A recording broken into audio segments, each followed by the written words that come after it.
Going old school. Yeah.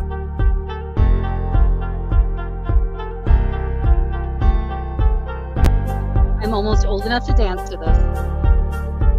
I'm feeling it. I'm feeling it too. And white man over, right? And everything.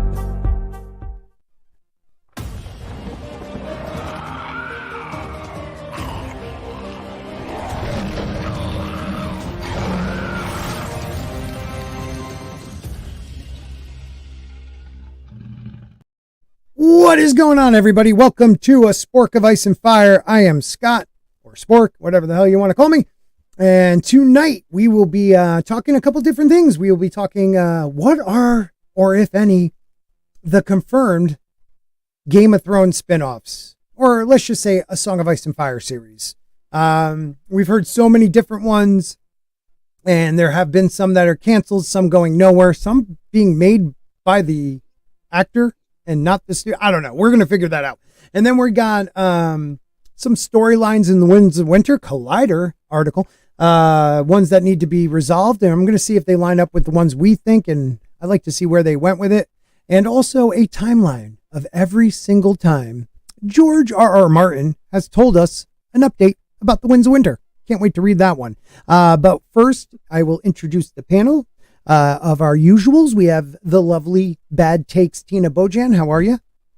I'm doing very, very well. I hope everybody else is doing great. It's a Monday. I kick off to the week trying to sound vaguely excited and inspirational, and yay. Yay. Yeah, me too. I know exactly how you feel right now. And I'm just praying my son doesn't wake up because my wife doesn't get home for a little bit longer with my oldest from Girl Scouts, and my middle child is up there. She could be trashing the place. I have no clue, but whatever. She's babysitting. Yeah. Come on. Let her think she's babysitting. It's cool. Yeah, you know what? That's what I'll do next time. But knowing her, she'll go in and like rock him, like wake his ass up. And I'm not having that. But someone who doesn't need to be woken up because he's on fire is Mason from Free Folk of the Fandom. How are you, sir? I'm good. I'm glad to be here. Can't wait to get your microphone sounds good.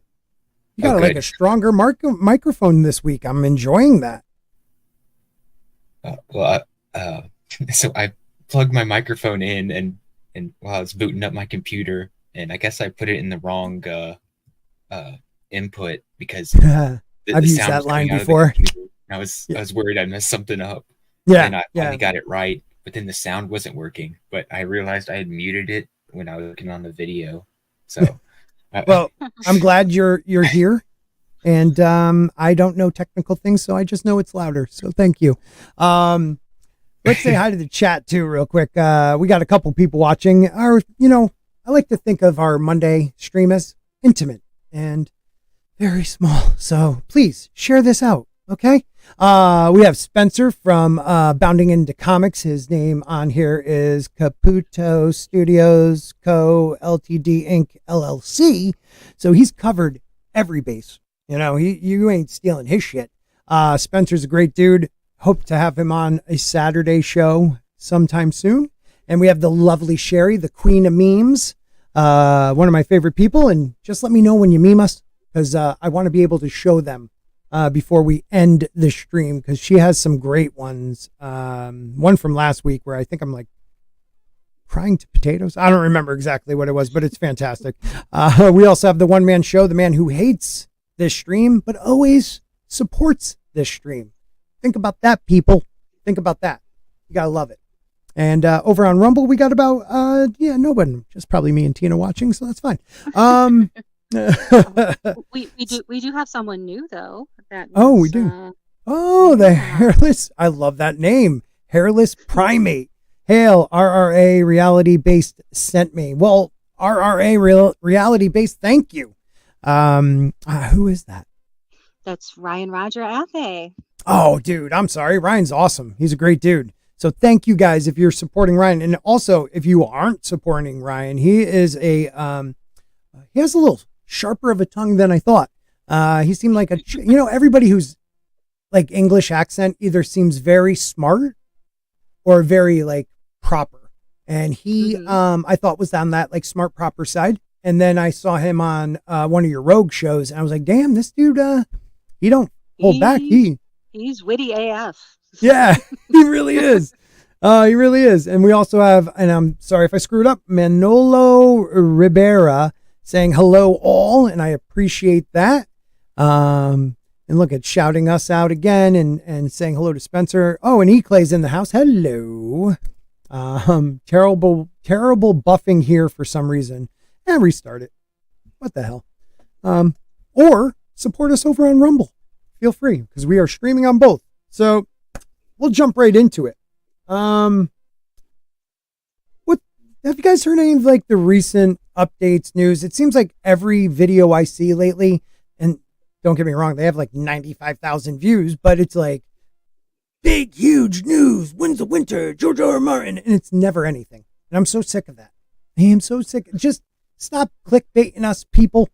But have you guys heard anything new? I mean, he hasn't posted anything since, I believe, New Year's Eve. And I am going to read a little bit of that. But I don't know. You guys hear anything? Have you seen that they've updated the Sea Snake to be an animated project? Yes, we were going to go over that. So I don't know if that's upgrade or downgrade. So it went from a live action to a animated. And you know what? Let me bring up his little blog. It could be a blob. It's not a blog, so it's a blob. It's a blob. But he does talk about it. After loving Blue-Eyed Samurai, which I've watched a few episodes of, and it is a cool format. Kind of like a gnarly anime. I kind of liked it. But he says, as it happens, HBO and I have our own animated projects set in the world of A Song of Ice and Fire.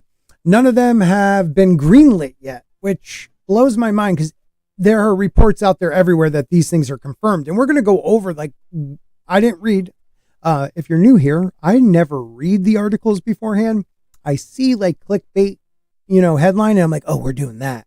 So sometimes I hit, sometimes I miss, but one of them is like all the Game of Thrones confirmed spinoffs, prequels, and sequels. So we will see if they have any of that stuff in there confirmed. And that's like Business Insider too. It's not like, jimsfantasy.com or something. That could probably be like a porn thing, right? Right. That sounds kind of pornish. Well, to take you on a total distraction for like 30 seconds. When my sister and I were first going for our MBA, so this is, God, at least 20 years ago. 5 years ago? Yeah, just 20 years ago. And the early days of the internet, we'll say, well, it was really, really funny. We had to create a website, and one of the links on our website had to be to another website we thought was cool.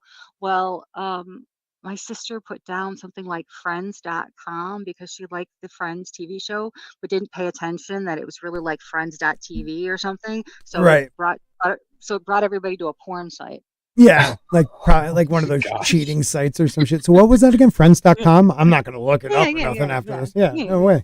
Never heard of it though. Gotta check that out. I'm sure it's still there 25 years later, whatever. Yeah, of course. Porn never dies. It's forever. And they're usually ahead of the technology curve. Like Agreed. VHS really blew up because of porn. It's crazy. Sorry, beta. But yeah, so he says none of them are greenlit. But I think we are getting close to taking the next step with a couple of them. When this last round of development started a few years back, we had 4 ideas for animated shows with some great talents already attached. Wow. Writer's room and summits, outlines and scripts followed in due course. But alas, 2 of the original projects were shelved. And he likes to say shelved instead of killing, blah, blah, blah, blah. Work on the other 2 animated projects continues apace. However, and meanwhile, we have moved 9 Voyages, our series about the legendary voyages of the Sea Snake, over from live action to animation. A move I support fully. Budgetary constraints, and he makes a point here. It would be way too expensive to always be on the sea, even though like you have black sails and stuff like that. I mean, on stars, so I think HBO can handle it, but whatever. It would have been really cool to see live action from like Driftmark to Lys to the Basilic Isles to Volantis to Karth 2, There's a whole world out there, and we have a lot better chance of showing it with animation. So we now have 3 animated projects underway. So he says we do have 3. What's up, Grant? Hold on. I'm sorry. My daughter's here. Give me 1 second. You guys talk about that. What's up, kid? No worries. Well, I think that it's a great idea to move 9 Voyages to animation, because although I would have loved a live action version of that show, I don't want sucky CGI background for that show. What do you think, Mason? Yeah, I'm hoping that this will make them pay more attention to not looking for real world equivalents, but being able to make anything that's written that George has created. It'll be more faithful adaptation. I'm also wondering if, since they're moving it to animation, if they're going to take away this, the Valerians are black. Like, is it going to be in? Ooh, that's a good question. Is it going to be just a Song of Ice and Fire canon, or no way they're going to change it back to white. No way. And I don't mean that. Lies. What's up, Grant? Hey, Oh, we could hear you. Could you hear us? Yeah, I can. Yeah, sorry. Okay. Kind of dumb. No, I think they're going to double down. I think they're going to be even blacker. Oh, even blacker. Like they're going like down to where? Like what is the Black Walkers? You know? Black Walkers. Black Walkers. Yeah, it's no longer winter's coming. It's summer's really coming back. The Guild Man, what's up, buddy? Good to see you. Hopefully, I will see you in March for our meetup to go see Dune 2. That'll be fun. We're going to be doing that in Boston. Oh, he just said the same thing. We're going to be doing that in Boston. So hopefully, I'm going to call it like a Spork meetup. Don't tell the Guild Man and all those guys because they'll rip me apart. But we'll pretend like it's my meetup. And my kid's back. I'll be right back. Oh, wow. I wish I could go to Boston. That would be awesome. I've only been to Boston once in my life. I was there for 2.5 days. And outside of seeing the inside of a conference room for those 2.5 days, I saw the inside of a hotel room for 2 nights and an Outback Steakhouse for 1 dinner. So it was not an exciting tour of Boston in any way, shape, or form. Do you think next time you go, you might see the inside of a jail cell? It might be that exciting. Oh no, that would be even scarier. Have you ever had a chance to visit Boston, Mason? I have not. I think I drove to DC one time when I was like, well, I didn't drive. I rode in the car, and I was like 6 or 7, and I was there for a weekend because my brother was in he won the state championship thing for a play he made for some very cool. something, and he went to DC to compare against the other schools that had done it.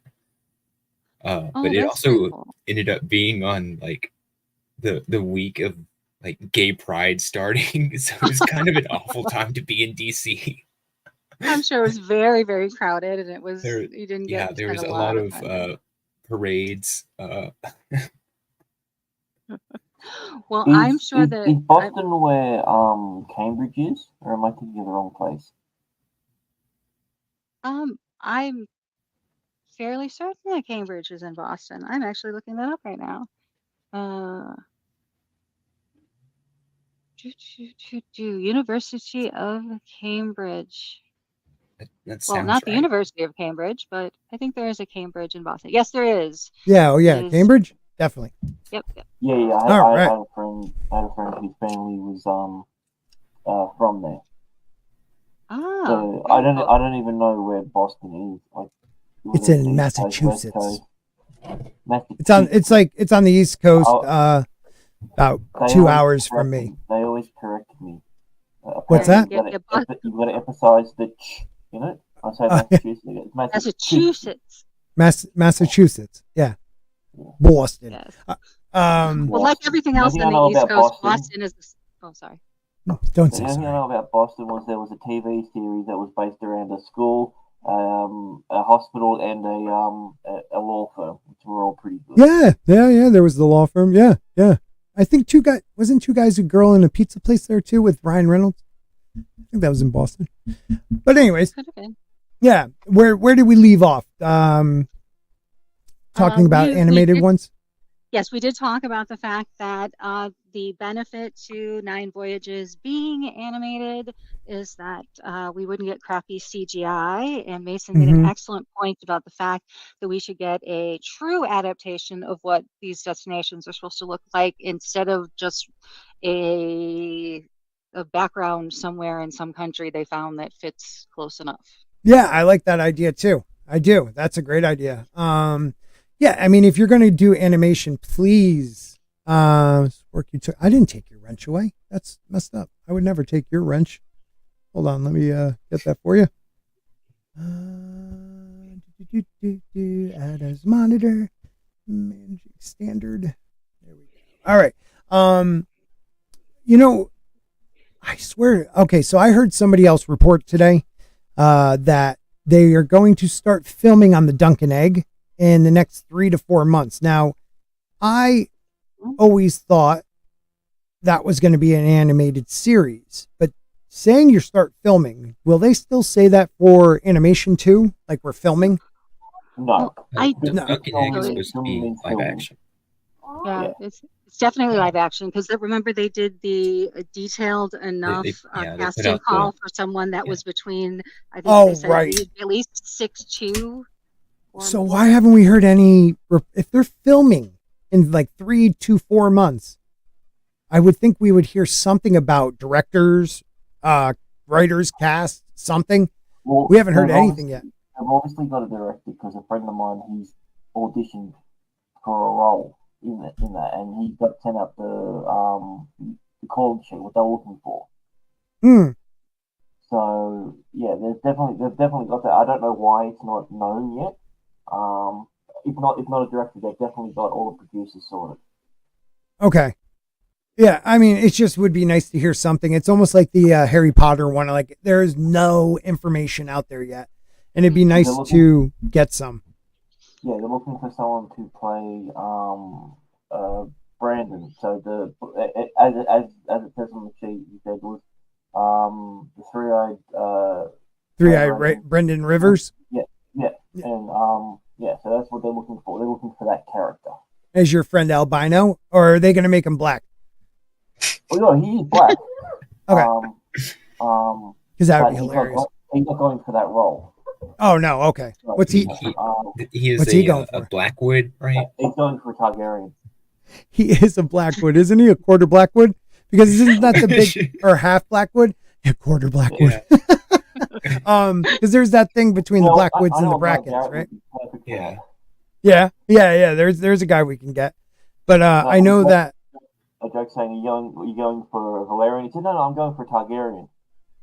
Oh, really? And I went, okay. And then he didn't tell me whether he was being serious or not, so I have no idea whether that was just a joke or. You never know. That would be cool. So they can't use the writer's strike as an excuse because if all this stuff's being, produced and filmed in the UK, then it shouldn't prevent. Right. Shouldn't touch any of that. Is that the same thing for the Harry Potter series? Is that also being done? I believe so. I think that's a British, series. So I think JK will keep it over there because she still has all the power. Even if somebody else is doing, the actual show, she has last say in every. She was smart when she I don't know if she ever sold it. She leased her deals to Warner Brothers. Because I don't think they officially own the rights to the movie, but they don't own the rights to Last Choice or something like that. She can veto anything that they try to do. So if something happens in this series, it's because she said it was okay. Unless that deal changed, I don't know. And when we get closer, I will be doing, because this is a Spork of Ice and Fire, but we will be doing other fantasy series, and that'll be one we'll be covering when we get closer because I love Harry Potter. So. She has final say for the movie rights when it comes to the television and player rights. Right. That was a completely new negotiation. That's what I thought. Yeah. we have no idea what it is. Like she might have full control. She might have very I can't. little. We don't. I can't believe her know. giving up any more control though, Grant, because like she made that deal when she was still, she was wealthy, but she wasn't billionaire wealthy. And now she's like a billionaire. So like, I don't think you would give away more, when you hold all the coins, like you have, or chips, if you want to say. Like, she doesn't have to make this series. She wants to. So I would assume Warner Brothers probably had to make more concessions than she did. I would think. Yeah, I don't know. All I know is that when it comes to certain castings and certain things, there were certain things that she put in place. So that's all I know, which who knows what that means. Right. Let me think. So Go Warner ahead. Bros. Was in a lot of debt when they came to her to make this deal. So they definitely have to concede a lot.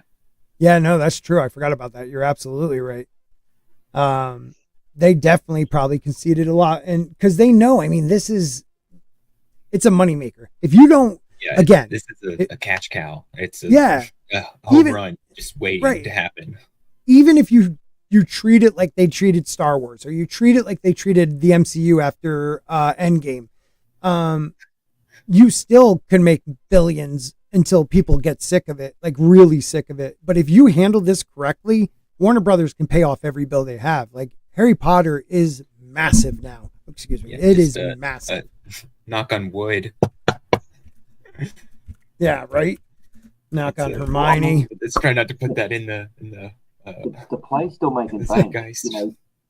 12, 13 years later, it's still getting sold out. Like they've made hundreds of millions of dollars from a play of one story. A shitty play at that, I've heard. Yeah, like it's crazy. Like I think they said there was 80 different versions of it throughout the world, like casting crew and everything like that. How popular it's gotten. So yeah, if they treat it with just the smallest amount of reverence, they're gonna make bank on it. Oh, bank, dude. Again, and smallest. As weird as it is, I don't like the idea of saying it, but I think if they just fundamentally just keep it British, don't put any American actors, no Australian. You can't.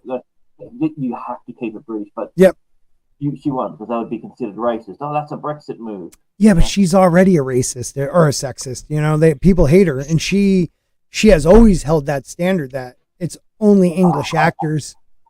I'm worried that she's going to use that for an apology to gain a little bit of clout or something sort of thing. Make little concessions, whether it's not financially, it's to do with the story to appease a bunch of people. She should stick to her guns and just go, no, you got to be British. A woman's a woman. Let's go. Right. Keep it up. So let's take a look back. Let's get back at the confirmed Game of Thrones. So this has been Business Insider, a guide to all the confirmed. They're saying these are confirmed. Other than Game of Thrones, or I'm sorry, House of the Dragon season 2, even 3, even though they're going to start writing on 3 like later next month, it's still not confirmed. I believe they're in the plans of green lighting it no matter what, but they want to see how the first few episodes of season 2 go, I believe. But nothing else is. I mean, they're talking about, doing the Blackfire Rebellion in a couple seasons, but nothing has been greenlit. So they're saying confirmed. I'm kind of confused because even George says pretty much nothing is confirmed yet. So, well, let's see. And this was done just the other day. Long plan. George R. R. Martin. Blah blah blah. First sequence. Yeah. All right. So here we go. A Knight of the Seven Kingdoms. The Hedge Knight. That's a definite, right? That one was confirmed. I still haven't heard a confirmation on that one, but has it been? I thought that it was, but I don't remember where I heard that it was confirmed. Yeah, I'm going to look that up real quick. Well, they've announced. Hedge Knight is confirmed. It is confirmed? Yeah. Okay. So it is a go with Max. So that was reported back in April. So official. If HBO is pushing it, then it's Yeah, they already ordered it. So okay, so that is one. What were you going to say though, Mason? I'm sorry. Well, I was gonna say that like they're already putting out casting calls and saying Right, and like, it says it oh, right we're there gonna film too. the series in spring 2024. Yeah, It I mean have it to says be. it right there. So I kind of screwed up. It says it right here. I mean, they announced it in 2023. Oh, I don't know. I'm if you know sorry. that, Hold on but one second. I'll be right back. it's right there. So yeah. What's up, Kit? Oh, let's see. The show, which the author told Entertainment Weekly in 2016 would be the most natural follow-up to the much-loved fantasy series. I think it does make sense. I mean, I always get scared when when we're starting to work on a series that's not finished, because of course we don't want what happened with A Song of Ice and Fire and the Game of Thrones series to happen here. So, Mason or Grant, did you hear anything about how they were going to adapt? Are they adapting the first novella into a season?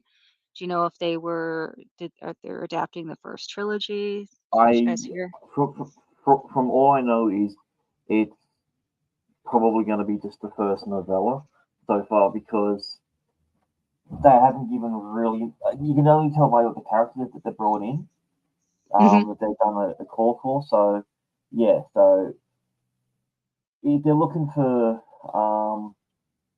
you know a very tall person. We know who that is. They're looking for a young target, young Targaryen. We know who that is. So we Hmm. know where and roughly it is, but nothing's official. It's all still up in the air when it comes to what they're actually adapting. Because even right up to when we knew about House of the Dragon, we didn't know how far they were adapting into it until it was there. So they keep all of that stuff pretty close to the vest. Sorry, So my what kid do you, wants to say hi real quick. Say hi. oh, sweetheart. Yeah. Hi, how are your Girl Scout Hello. cookies? Here, hold How are on. your Girl Scout cookies selling? Hi. How was your Girl Hi. Scout cookie start? 2 weeks.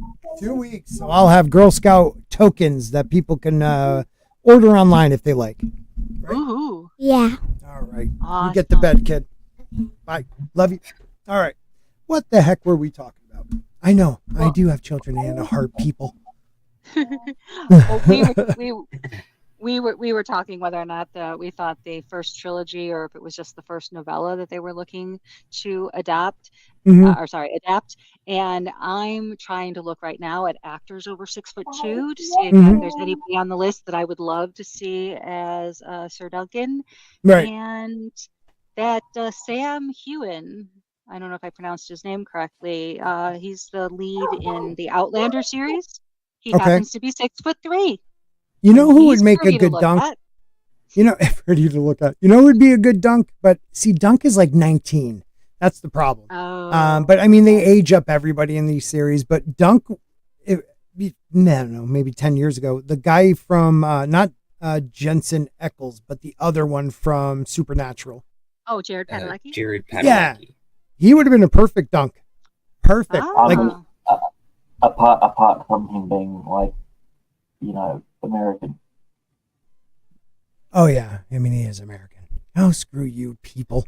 Marby Dog says should be wrapped up after 3 seasons for Hot G. Well, Hot D is more than just the Dance of Dragons. Like they're gonna do probably the Blackfires after that, the Blackfire Rebellion. So, but they might have confused people, like, so they might change the name. But it was supposed to be, and Grant has talked about it before. It was supposed to be like, era of the Targaryens, couple season, another era. I just don't know if they'll keep that because I think it might confuse people. Then the name, you know what I mean? It's like attached. Three episodes thing they did a 20-year jump. I don't think they're worried about confusing people. So yeah. What's up, Alec? Faith and Repentance says missing got in my life right now. Well, we're here for you, talking everything A Song of Ice and Fire. This is a Spork of Ice and Fire. It's almost the same thing. So yeah, I'm glad you were here. Thank you for being here. And for the most part, we try to stay positive and not talk about the winds of winter because I get upset and sad because I know it's coming. I just don't know when. Yeah. So Dunk and egg, Mason. You need it in your life? Do what? Dunk and egg. You ready for it? You want it? Oh yeah, I'm really excited to see it. Hopefully it'll be really good. So I think they're gonna space them out each novella as a season. So like the first one will be the tournament. I think it's gonna be 2. You think it'll only be 1 season, 1 novella? I mean, they are small. So you got the tournament is the first one. Yeah, I agree with Nathan. Down in I think Dorne. the first one will be just the tournament. I think that'll be, and I don't know if it's going to be a full series or if it's going to be like a mini series type. Yeah. So Well, you got the 3 novellas right now. yeah, House of the Dragon. The Dragon Demands. It was speculating on it. Mm-hmm. It was saying that maybe they'll do 3 seasons with 1 set of actors and then go on break, and then maybe George either writes the next 3 and there'll be a time jump in there, and then they can adapt those 3 with a different set of actors, and then just keep doing that. I think at some point in the novellas we will have a jump.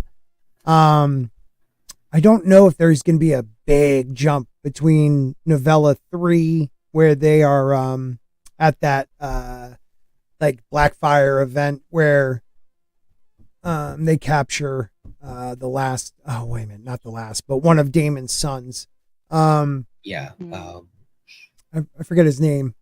Shit, he's kind of a fruity. Not meaning it in a mean way. I'm just saying he's like very not pompous, but he's nothing like his father Daemon. Like his father Daemon was a warrior. I mean, he's beautiful. He looks just like a Targaryen, but he's a warrior. This one, he's more of the prophecy side of it, and doesn't even have Blackfire. Bittersteel didn't even give it to him, so that's how a lot of people aren't supporting him. But what the hell was his name? Hang on, I have the book right here. Clay says Jimmy. Jimmy, that's awesome. Do you know who a 6-foot British actor is that would be about the right age to play Dunk? Who? Harry Styles. He's 6 foot. You keep your He's dirty mouth shut. Yeah, that was. Put that out there. That's why we don't have women on the panel usually. I'm literally just scanning through a list of actors. He is just not big enough. Dunk is a presence. He's not like the size of the mountain, but he's big. He also doesn't wear dresses. Yeah, that too. He doesn't wear dresses usually that we know of. What about Bill Skarsgård? Again, his frame is too small. Like Dunk is Dunk is 6'11", but when they're doing the filming, they're saying like 6'4". Dunk is 7, I thought. Like that's like his whole thing. That's the thing. Like, you say it's not supposed to be like the mountain, but I'm like, in my mind, it is. He is. Well, he's like he's big, but it's like a different build. It's like he's not as thick, but he is broad, but not thick like the mountain is.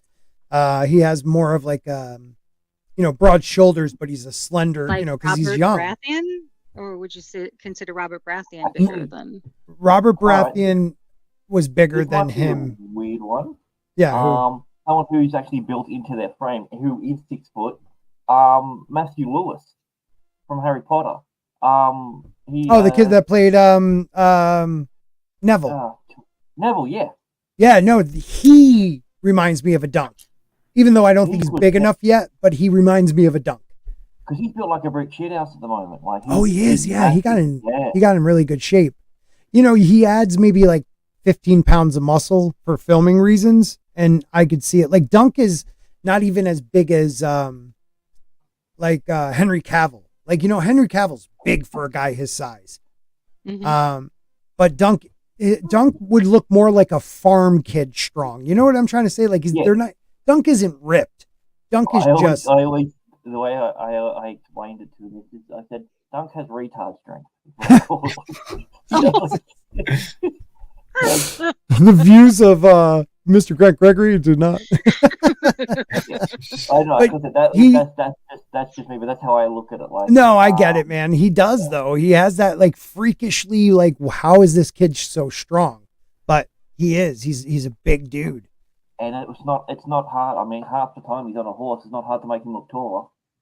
Right. So, And the thing with Dunk too is, he's unassuming. So when he does use his strength, it's such like a holy cow, this guy, like you don't realize how strong he is because he's unassuming big. Like he's very tall and he's strong, but he's not like I went to the gym big. Maybe that's, let's see. It is hard to find someone that's big and could be a good actor. You're right on that. Clay. Faith and Repentance says, I was just going to ask if anyone could see Henry Cavill in the role of any GOT character.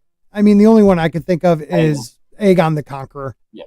He would be perfect as Aegon. I mean, he is Aegon the Conqueror. You look at him in The Witcher, and if you just made that platinum, like silver hair with purple eyes and put him in something, red, he would be Aegon.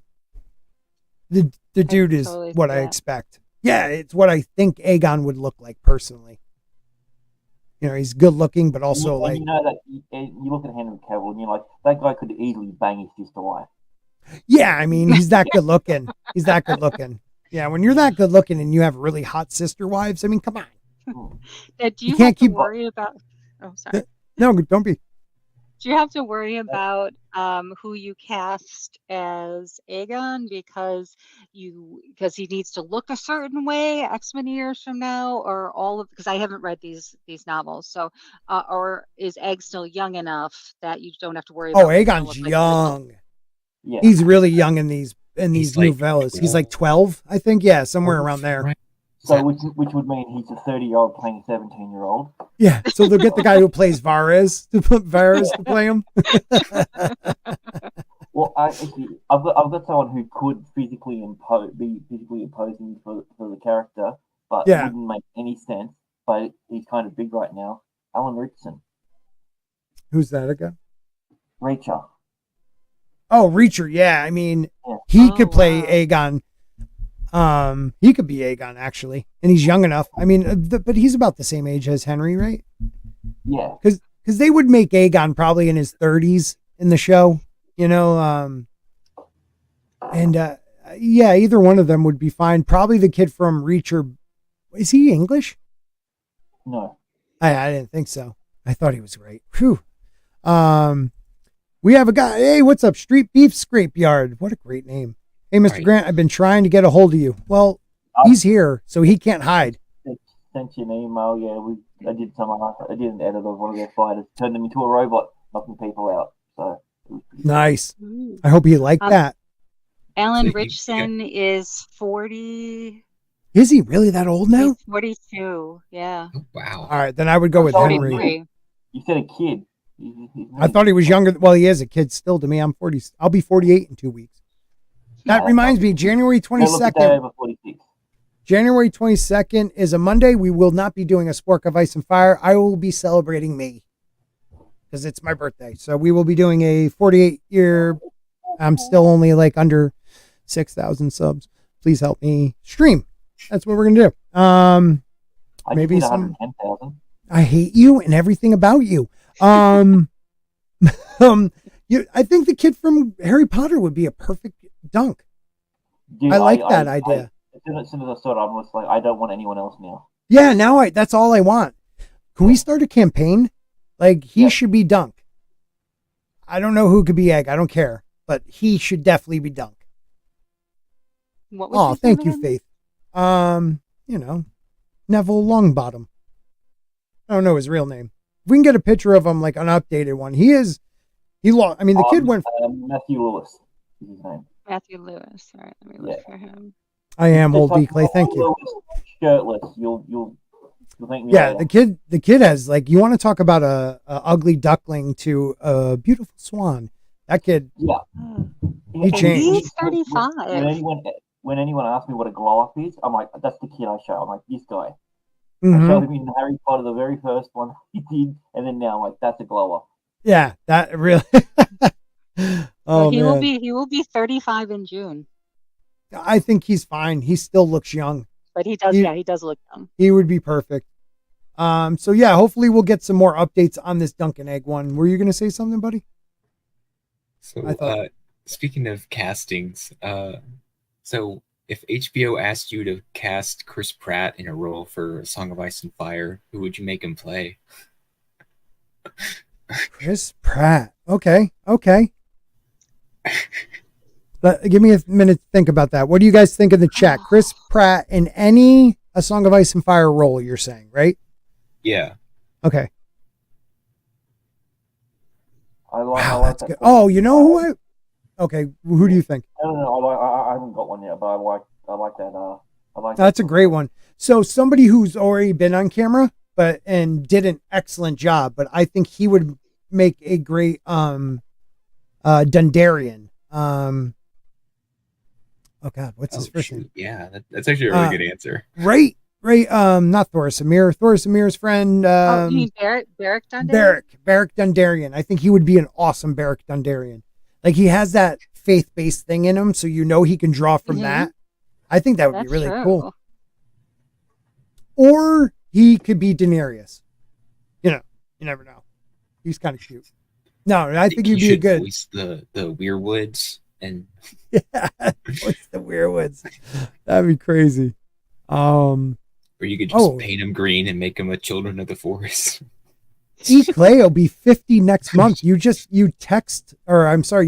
like a younger man. I wouldn't have expected you to be that old. Biggles is in the house. What's up, Biggs? Oh yeah, that's you guys talking. But yeah, so I think that would be a good one. What do you guys think? I'd do a recast. I'd have him as Dario. Dario, yeah. He's kind of a big dude though, and Dario's like Dario's little but quick. Yeah, he is. He is. I'm trying to think of roles that aren't He'd be a always young Barrison Selmy. Ooh, a young Barrison would be cool. Like during the Nine Penny Kings. Yeah, that would be kind of a cool era to see him as. I can actually see him as Robert, young Robert. You know what? I was just thinking about that. Oh, yeah.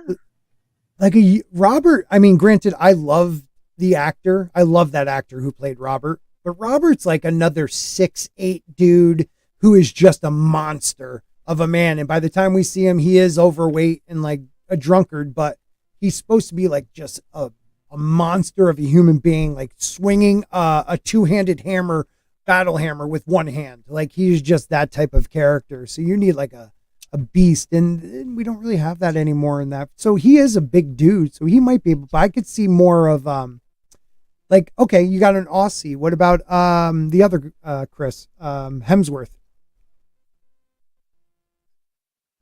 I mean, he looks more Targaryen than anything. I mean, I could see him as a Targaryen, or like a young Tywin Lannister. Maybe not Tywin Lannister. Nah. He's too physically imposing. Yeah, he really is. Or even if you darken his hair and make him Brandon, he would be a great Brandon Stark, the Wild Wolf. That would be dope. Yeah. Oh my God, can I do casting? Call me, George, or HBO. I can cast like a mofo. It'd probably be the most expensive cast, but still, it would be worth it. Getting back to the Aegon one, they've been talking about doing a series plus a movie tie-in with that. So they want, I think Henry Cavill would sign up for something like that. A series, he's already done series, but also a movie attached to it. I think he would be willing to do that. Aegon the Amalgamator. Can't wait. I put a link in the private chat. I can't get it to open up on my PC, but oh great, you're gonna give me like a disease. Oh wow. No, it's not a disease. It's Chris Pratt as King Arthur Pendragon. Yeah, but okay. All right, I'm gonna show people this. It doesn't work for me. He looks too like Chris Pratt. You know what I mean? Like there's no I don't know. You would think Arthur would look a little more like his hair. Maybe there's no crown. Maybe that's the problem. Okay, so that's the definition of what I would call Tard Street, that face. Yeah. I mean, there he looks more like a Lannister than not. But yeah, I would say Beric Dondarrion would be perfect for Chris Pratt, and Chris Hemsworth would be a perfect Brandon Stark. I think he would. All right, now let's move on to Chris Pine. All right, Chris Pine. He might be more of a Tywin Lannister type, or the Mad King when he was younger, because he has that charisma. Very blue eyes. That's the weird thing. You gotta remember. Yeah, that. I just can stare in them all But then day. those would be easy to cover with Violet. Right. You do not. You leave his eyes alone, Tina. Yeah. What about Chris Evans? Well, Chris Evans would be an interesting one because I'd want him to be someone who's very physically active because he can do all that sort of stuff. But I don't know who I'd put him in. Would he be a better young Selmy? White. Oh, an Arthur Dane maybe? Or Loras Tyrell. I could see Arthur Dane. I mean, because of the fact that he's played Captain America so long, I think of somebody who's very noble. Yeah, like an Arthur Dane is a first man family. Mm-hmm. First of all, timeout. Mason, what did you just say? Like, just hit me that you said what was that again? I said, or Loras Tyrell. Yeah, Loras Tyrell. Look at me. I like girls. They're so pretty. I'm sorry if you're new here. We just joke. We kid. We love everybody. I could just see that though. All right. It's been years since I read all the original books, but isn't there another Targaryen taking a ship? Oh yeah, you got Aegon or Fagon. So he's really young though, so you can't like cast one of those guys. But yeah, you have the young Aegon or Fagon, they say. I don't even remember that character. Huh? I don't even remember that character. Fagon? Yeah. Yeah, he was dyed hair. Are you being serious? Yeah, the dyed hair with John Con. John Con and him were going up the river with Tyrion. Okay. Yeah, we're talking about the book. Yeah. Yeah, not the show. We really effed you up on that one. Hey, Zax, I just want you to know I offered, I even reached out personally to Flaccid to say, hey, man, Phoenix, come on. You don't have to worry. Just jump on anytime you want. And he never responded. I'm starting to feel like I am not important anymore, Zax. You got to come on one of these days. He's so busy. He has such a big channel at the moment. I hate you and him. God, I should never have listened to you guys.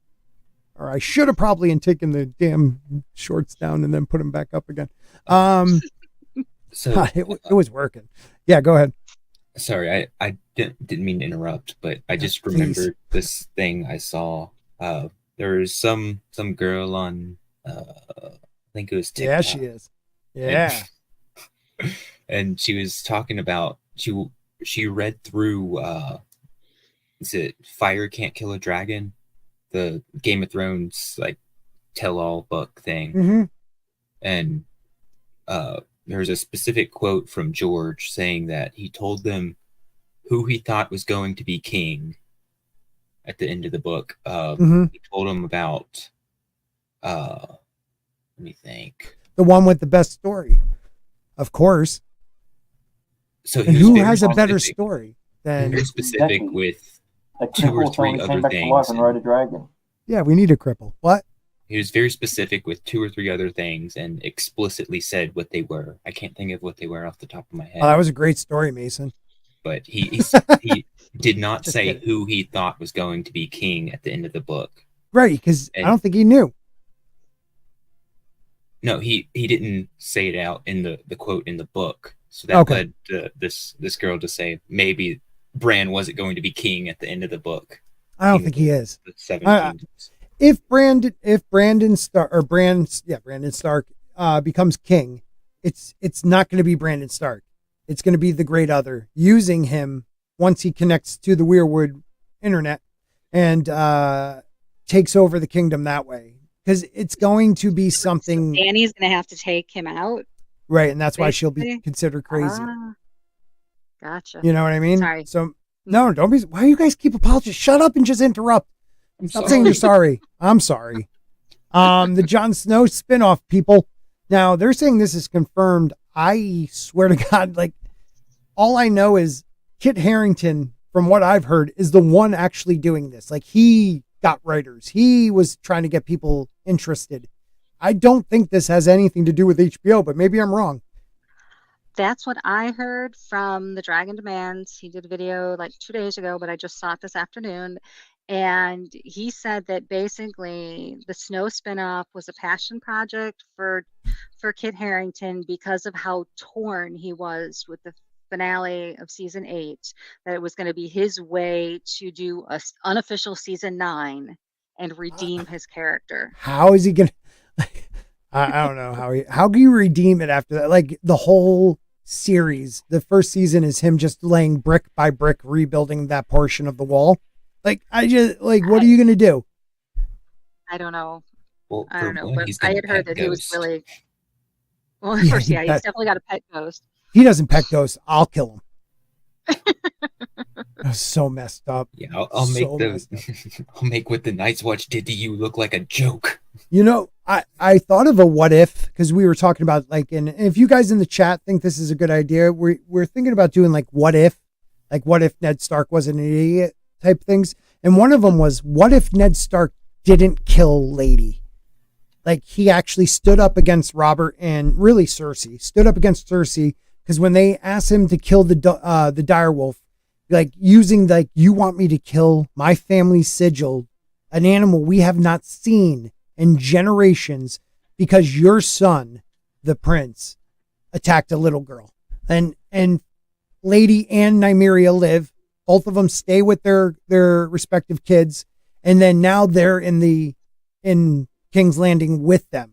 So like when shit hits the fan, now they have protection with them. You know what I mean? Like, would it have changed the story in any way?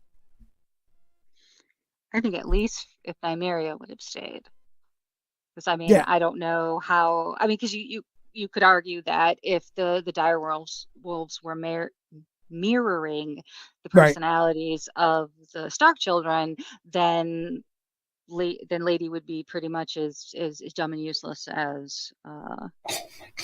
I don't know. I mean, she could have been useless, but like maybe Lady will show Sansa what she can be. You know what I mean? Oh, Like, because okay, I gotcha. can't imagine Lady not defending Sansa.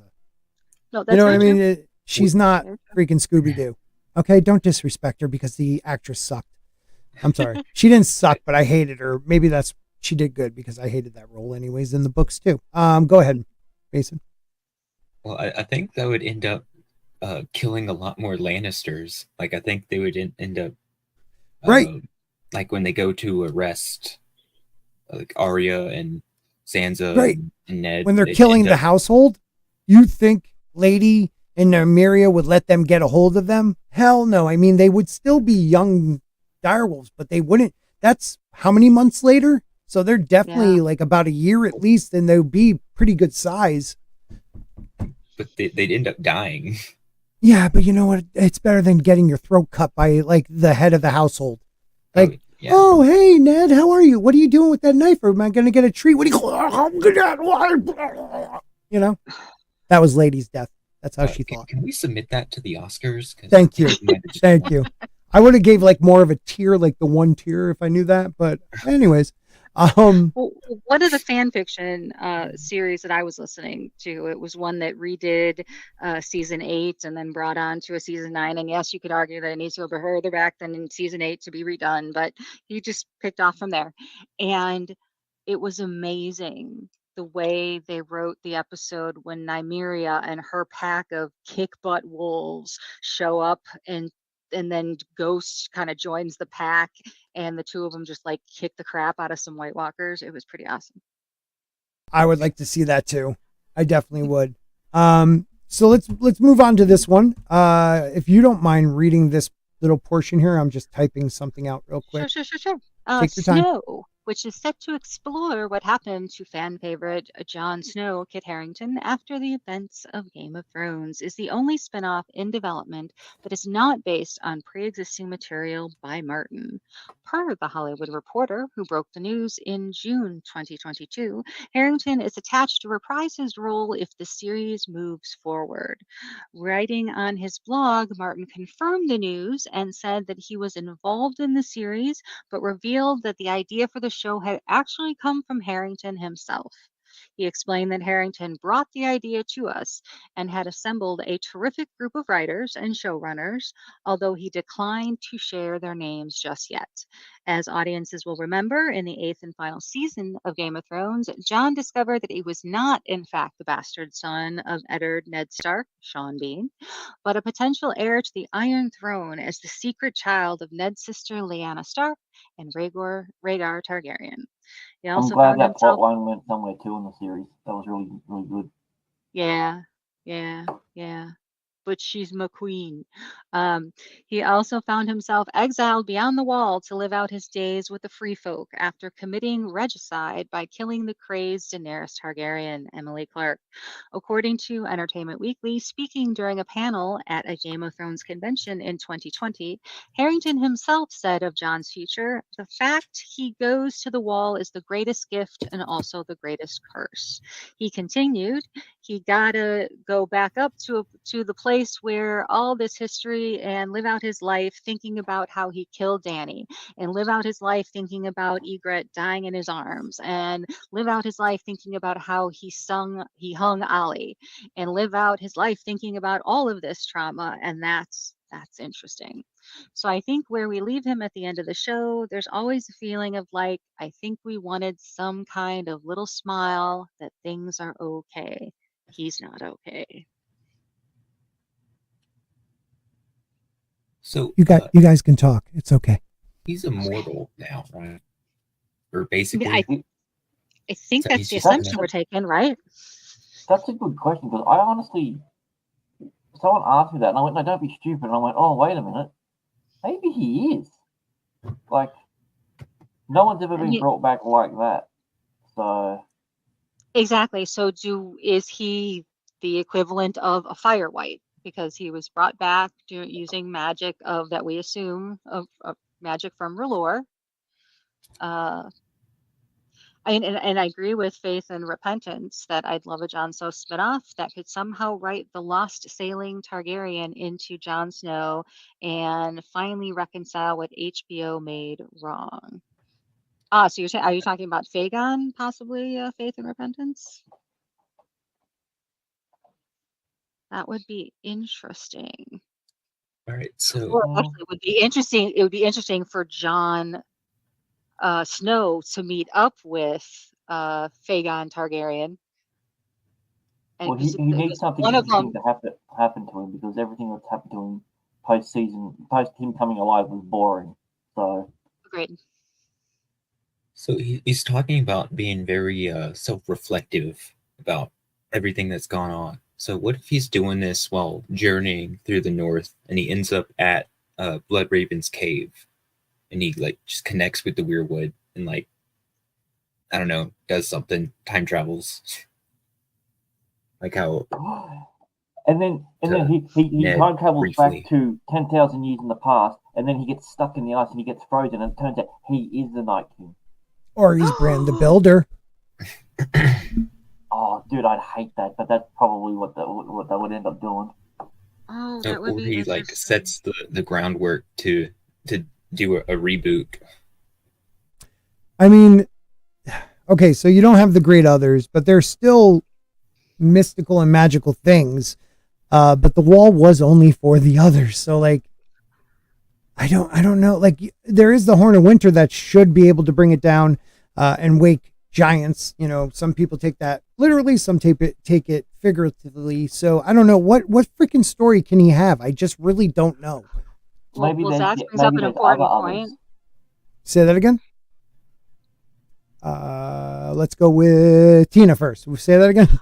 I was reading Zach's important comment that maybe Jon has another aunt out there that he can hook up with. He should have kept her. She was like crazy hot. You know what I mean? Like she was super hot and she was like nuts about him. Like he could have got whatever he wanted. Well, the crazy hot scale doesn't count when it comes to being rich as well. I mean, she owned the world. So yeah, I mean, like she cross the Vicky Mendoza line or whatever it is, like crazy hot scale from How I Met Mother. Anyways, or maybe Lady Stoneheart got stuck in a dry and needs her stepson to help her. Oh yeah, that's true. Stuck under the desk. I know what you're talking about. I mean, at least he wasn't like Lorraine and Bob crazy. Yeah, he was. That could be worse. One says I believe. Does he say he's the last, or do they say he's the last? He said it.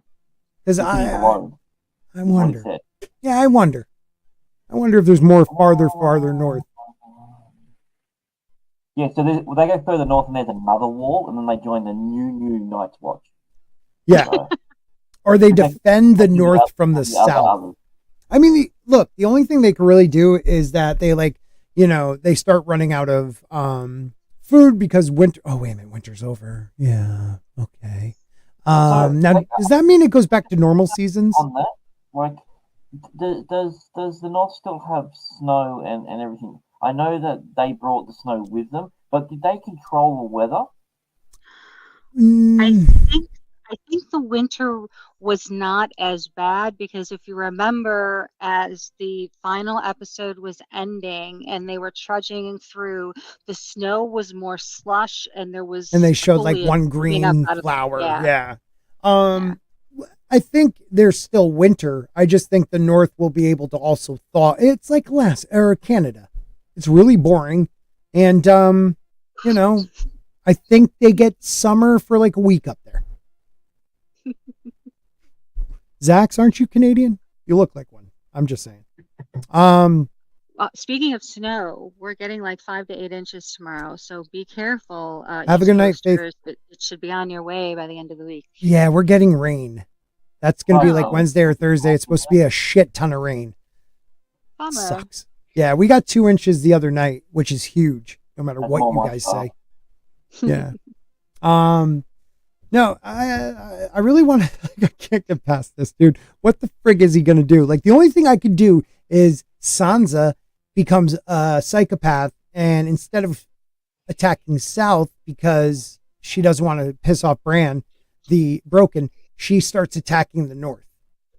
That makes like sense. North. She's crazy. So she's crazy enough to do that. And then he'll do? He'll form America up there, and that'll be like the Mexico border sort of thing. Yeah. Oh, then they'll just let people in. Well, yeah, because all the wildlings that went down to the north because they were trying to avoid winter and we're going to get lands to be able to, fill up all those castles and stuff.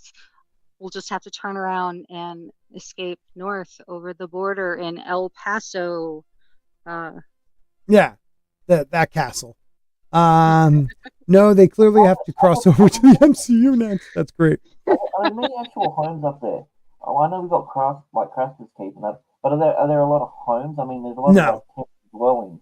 No, I don't even. There's some settlements, very small ones, but I think they're more nomadic in that sense.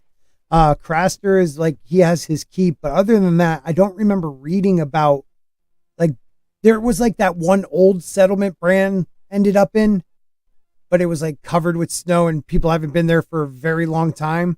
And then Varamir Sixskins, when his prologue and stuff, I think he's in a settlement somewhere too. So maybe they do have like small villages.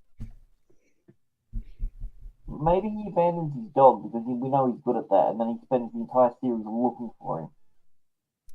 Could be. I don't know. This is dumb. I think it should be this whole series should be him making it up to Ghost. Like, Oh, yeah, that's gotta be it. That's it. He needs to get Ghost laid. So right. He needs to look for more dire wolves north of the wall. Okay, wow, you went late. I was just saying their friendship back, but okay. All right, I'm with you. I mean, what is the best thing you could do for your fellow man? I'm getting late. With Ghost, right. The only one that he can find is Ghost Auntie, so that's the only one that's available. So. Are they? Yeah, they're first cousins, Zach. You're wrong. It counts. It counts if they have sex. Sansa and John. Okay, 9 voyages. All right. Let's see if they say this is confirmed as a real life one series about the adventures of Corlys Fairlane, also known as Sea Snake. Animated? I thought that was the animated one. It is. They just made, but they just did that. Like they just announced it to be animated about 2 weeks ago. Was introduced in the first, played by Steven. It's expected he will recast for a standalone series, much younger. So they think still this show still thinks it's going to be live action. Wouldn't it be awesome if they like did cast like the younger one as a white guy, and like then the older ones? That would be so great. But you know what? You cast the wife as the same chick. Right. Do like what they did with Fresh Prince. You know, on V. No one mentions it, like, at all. No one says a fucking word, right? Like a Dick York versus Dick Sargent scenario. It's just all his years in the sun. Yeah, that's what it was. Wow, that was racist. Just has a really serious tan going on. Yeah. So all this stuff is wrong, I think. Oh no, he did write it. All right, they will. Oh damn it, this guy is up to date. Okay, what about 10,000 ships? That's another animated, right? What? And then what? You say something, and then you literally scroll down, and you're like, "Oh, there it is." Like, the entire thing. Wow, Zax is really thinking about this way too much. I like it though. I like it. All right. So we got that one. We got now 10,000 ships, which I believe is another animated project. At the same time, the deadline dropped the news about 9 voyages. It was also announced that another spin-off series titled 10,000 Ship was being considered at HBO 2 alongside. Oh, they're still thinking about Flea Bottom? Now, 10,000 Ships, I believe, is another animated, but I think Flea Bottom's supposed to be live action. And you know it's going to be like a cheeky, the English say, like a cheeky series. You know, Flea Bottom. The guy's going to be like, hey, look at me. I'm down and out, but I still got my wits about me, and I'm really funny. Something, No? All right. I love that Spanish accent, by the way. It's my best Spanish accent ever. Thank you. While Flea Bottom has since been shelved. Oh, shelved. It appears that 10,000 ships is still going ahead. They would have changed their mind. Yeah, right. Get the part next time, Spork. Yeah, damn it. I was so ready for that. Hi, kid. Your Oscar. I could be like the blacksmith. I told you to be at work on time. Sorry, mate. All right. I'm so ready for it. I'm so ready for it. Yeah. When I tell you to hit that goddamn steel, you hit this goddamn steel. Ew. You gotta everything. All right, good. God, I wish I was a beetle. Wouldn't that have been awesome? You'd be one of those fancy blacksmiths that spend all your money on Dornish wine. Yeah, hell yeah. Why not? Because I'm one of the only ones that can recraft Valyrian steel. Ooh. You gotta have the ooh. So I'm like special. Oh, Mr. Lannister, good to see you, sir. Something like that. Like, pick a pocket or two. Some shit. I just went Oliver on your ass. Okay? You uncultured son of a bitches. I went Oliver on your ass. Yeah, I did. More. While there hasn't been an update about this, finally, I'm like not tired, but tired. So I'm in that perfect medium right now. Usually the last 8 months I've been really tired. I'm feeling it right now. While there hasn't been an update about the series for quite some time, a year later in the summer of 2022, Martin appeared to confirm that 10,000 Ships was still going ahead. He talked to the New York Times and said something like 1,000 years before the flagship series and described it as an Odyssey-like epic, which it is. If you don't know what Nymearia's 10,000 Ship voyage is about, the Ronar was a ancient civilization that rivaled the Valyrians, but kind of pushed the limits, and the Valyrians attacked and destroyed them. Well, Nymeria saw this coming and decided to escape with 10,000 ships, I guess, and as many people as she could take. And it's just them hopping from different continent, island, and trying to find a home until they get to Dorne. and all the crappy things that happen to him in the meanwhile till they get to Dorne. And even after that, you could still do the series how she and her group helped the Martells take over Dorne. So it would be kind of an interesting show to watch. Well, see, I didn't realize that this Daenerys the Dreamer story and Princess Nymeria were together. What? I thought they were separate. They are I separate. thought that. Oh, okay. Yeah. Dany's the Dreamer was only like 100 years before Aegon, but Nymeria was like probably 1,000 years before that. Oh, gotcha. Okay, I got confused then when you mentioned them leaving Old Valyria. So, gotcha. Well, they left. I'm sorry. It was the Ronar. So the Valyrians attacked, destroyed the Ronar, which is like the biggest river, like bigger than any river you can imagine. They lived off of that river and had like you see it in one of Tyrion's chapters where he's talking about these beautiful architecture and this and that, but it's all destroyed because they pushed too far. And there's some mention of it in the Game of Thrones with the Dornish. So it's I would like to see this time before they leave too. I would like to see like the build up to the end and then them leaving. But I think this is another animated one, isn't it? The 10,000 Ships one, yeah, I think that one's definitely animated. So that, hopefully it's really good anime, not like, Coraline or some shit like that. Not Coraline. Like one of those newer Netflix ones. They're not bad shows, but you need to have something. Like he kept saying Blue-Eyed Samurai, which is a cool visual. But there's somewhere like with this show, you would have to have something more, I don't know, basic anime, but not Netflix anime. I'm trying to think of a show that would be perfect for like the same style. Shit, what is that show? They not Attack on Titan, but maybe that visually looking. So it's kind of more realistic, but not weird. I don't know how to say it. Anybody else can talk. The Gilk man could talk because wow, thank you, 1999, Gilk. You didn't have to do that. He says, much love to all the panel. Thanks, man. I know you think I'm amazing. Keep being beautiful and amazing. What I love is even when I say I love Disney stuff, you all don't hate me that much. Dude, I wish I loved that stuff. Like I never can hate on, dude, my wife actually like says sometimes she thinks I'm a 16-year-old girl trapped in my body and that sounded weird, but I didn't mean it weird.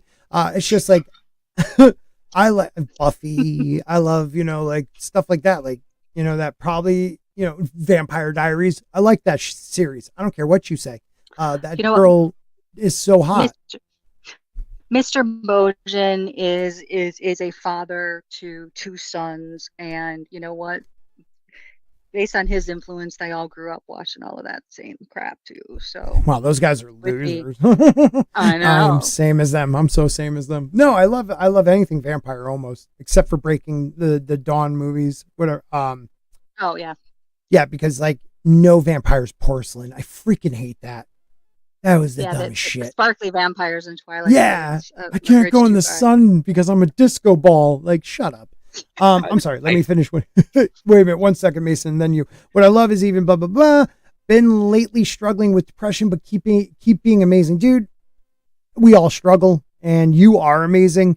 And what you are probably one of the biggest supporters of people's channels.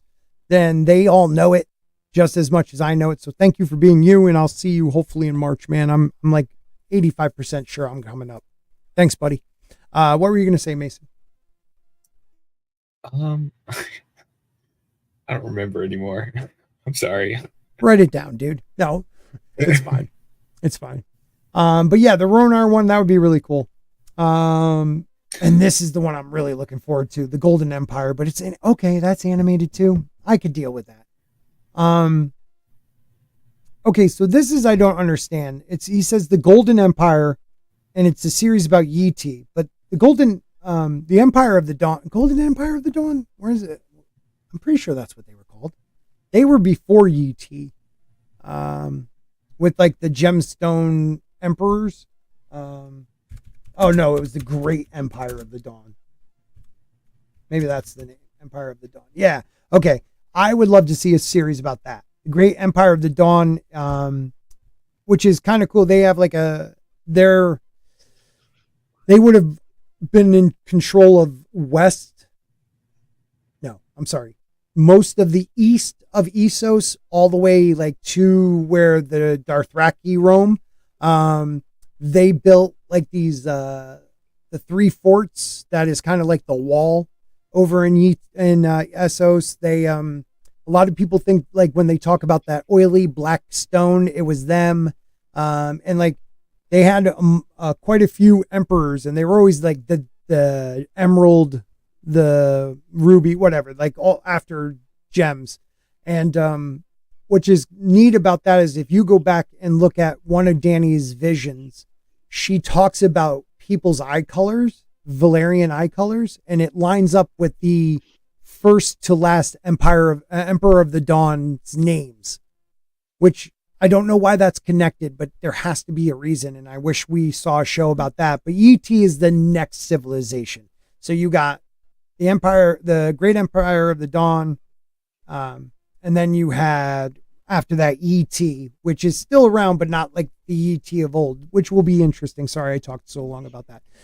Go ahead. Anybody who wants to talk. Sorry, I didn't hear you start again. What? Do you mind reading this? Oh, not at all. You want me to? No, not you. Oh. Are you sure? Because you can read it, Grant. No, he can't. His microphone's not good enough tonight. Microphone's not good enough My tonight. microphone sucks, and I suffer from dyslexia. Yeah. He's Australian. They don't know how to read. All right, go ahead. Oh, because they read backwards. That's They right. do. That's right. Everything's upside My down. fault your text is upside down. Yeah. The Golden Empire is the working title for the animated series about E.T., Martin's own fantasy version of Imperial China, which has only been briefly mentioned in the A Song of Ice and Fire books. Like Nine Voyages, the series will be animated, which is good because unless they could come up with something absolutely amazing. You're right. They couldn't. Well, Yeah. I have a question. Okay, Does I love ET your phone questions. home? Oh, wow. Guys, please check out Mason and his channel, Free Folk of the Fandom. He needs the help. Go on. The series will be animated, and according to the author, the early concept art and script for the series are shaping up quite nicely, but caveated. Yeah, I don't know how to make that past tense. Anyway, Yeah, and it could potentially be shelved. I've never heard that. If they want to go in a different route, they should make it an anime. I think that's their plan. Oh, that's the style. Oh, that would be cool if it was anime and not animated. Because we're talking about China and as in Japanese, which is not the same as Japanese, really, we understand. That's kind of racist. They all make the same type of animation. Please send your hate mail to badtakesbojan@gmail. I'm on fire tonight. Writing on his blog in March 2020, Martin stated that they had a great young writer working on the show and described the art and animation he has seen as beautiful. In the same 2022 New York Times interview where he spoke about 10,000 ships, Martin shared more. "We got a terrific script on that," he said, of the Golden Empire. However, he added, "Obviously, not all these shows we are developing are going to make it to air, but I hope that several of them do." All right, then we got season 2. We all know that's real. You need to release that pilot so we can all see what happened with it. The dog shit one. Oh, the blood moon one? For Game of Thrones? Oh no, the moon one. Oh yeah, Blood Moon. Oh dude, totally want to see that. Where they didn't they gender change Land the Clever? Yeah. Well, no, technically not, because it was apparently they were playing someone that was non-binary. Oh yeah, that's so stupid. So that was a big when they made. Yeah. Go ahead, Mason. Give us a zinger. When they made that pilot for Blood Moon, it bankrupted a pilot studio. No shit. Yeah. Oh wow, dude, that's crazy. I didn't know that. See, you do come up with good stuff. They had to do all the extra reshoots and everything, so they took out an extra loan. They're like, "Well, we're going to get it back once it goes to air," and it crushed them. That's See, crazy. I want to see parts of the pilot episode with the other actress as Daenerys. Yeah, me too. I would like to see that one. That'd be kind of Yeah, cool. I'd be Who curious was to the see other that other Danny, the girl from I think it's the Tudors that George really liked. Yeah, I can't remember Uh, if she was in the Tudors, but she's in all of the books by Philippa Gregory that were Oh, okay. That's all made I think. for the Stars channel. I don't know what she looks like. Someone Did she find get her a for top me. off in the Tudors? Oh, I don't. I know I saw the Tudors, but there's quite a few women in it. Isn't Marjorie in it? The Tudors. yes. Yes, Oh, no, Marjorie was definitely. definitely in. Who did she play? She played She played Anne Boleyn. Oh my God, they race swapped her. They made her white. That's I weird. know. That's crazy. I thought she was black from the other show. That's crazy. Oh my God, they're so old and wrong. And Yeah. the White Queen is the show that other Oh actress my came God, from, and White I'm Queen. getting Oh, the her blonde-haired girl, name. like the main girl. Yep. Okay. Elizabeth Woodville. Oh, okay. I've Who never seen her. trying to find the actress who Oh, dude, she's played hot. it. Holy shit. All right, She show is us. she is super hot. I I want to mean, see it. Gorgeous. Whoa. Ooh, I put a poll out there. What if, like 3 what ifs we can do? One was Rob marries a Frey instead of what he did. Cat listens to Ned and goes home and doesn't get Tyrion. And Ned Stark doesn't warn Cersei, and that's the 62% of the poll likes that one. Okay. Didn't you I do think a this video of girl's that? name Oh, go Yeah, ahead. was- I've got the one. I think this girl's name was Tamazin Merchant. that's correct. Now that you Let me say it, see if I this name- remember it. I want to see. I want to see. I'm trying to pull Give up me just one IMDb. second. Yeah, while you guys do that, I will add this. Every update George R. R. Martin has given about his long-delayed next novel. You know what? Let's hold off on that one because I'm going to get angry. Let's do this one first. From Collider. The Winds of Winter storylines that still need to be resolved. I like just to see what they came up with. And if we've talked about them, which most likely we have. When was this done? Because Screenrant has a habit of stealing the Game of Thrones content from one or two channels. And someone did a video recently about Really? this specific thing. So I'm wondering if they've taken every single thing about it. No shit. They said December 30th. So we'll see. All right. I'm sharing a picture. Oh, okay. You Okay. have a second. Oh, This, yeah. this no. is the picture I always see that pops up. Yeah, she got like a 5 head. No, I would take Emilia Clarke. That first season was so beautiful. I mean, she's beautiful. Don't get me wrong, but like that first season was drop dead gorgeous, even in because of rags. the nudity. Probably because of her butt. Yeah. Yeah, you're right. She played Catherine Howard in The Tudors. You guys were right. I Oh, that's totally forgot adorable. that. You guys are amazing. All right, back to the other important one. You All right. guys talking about your stupid stuff. Let's see. All right, blah blah blah. All right, what is this shit? Oh, okay, Daenerys' disappearance. Well, we know that's a big one, but she has to get her Khalisard and go back. Yeah, she's suddenly surrounded by Jago, who doesn't she want to kill that son of a bitch? Right, because he's the one that killed or that took the Khalasar away from her after Yeah. Drogo fell off his Yeah. horse, right? Right. Okay. Yes. Yeah. And like as in their culture, the Blood Riders should have died with him. They should have took their own lives, and they said screw that. Which I get. So she's surrounded by his Khalisar. She also is starting to realize she has to be a dragon. She's been trying to do everything everybody else's way, and she locked up her dragons, and she's trying to please everybody. She just needs to be a dragon. And if that makes her evil, you're dumb, because history will remember her as a conqueror, just like Aegon. Aegon tried to be very political and gave people options, and when they decided to go up against him, he burned everybody. Mm-hmm. Like, so she should be like Almost that. everybody. Mm-hmm. Almost. I mean, the Gardeners are no longer a family because of of Aegon. That's how the in the Reach, the Tyrell's got, wardenship or ownership, whatever you want to call them, of the lands because they bent the knee. And I think Dany should make everyone bend the knee. I mean, she's got surrounded by this Khalasar, but yet, I mean, Dragon, the dragon is above her. Like he's there. Like you got the balls to pull up on her, even though she doesn't have control. They don't know that. I always found that kind of weird. And she's menstruating, maybe, which is a big deal because she thought she'd never be able to have children again. Yeah, that's right. I was going to say that was the whole point, though, wasn't it? Because it was the first time it happened. Yeah, since, and which would be weird if she is a fire white. That would kind of kill our theory of her being a fire white.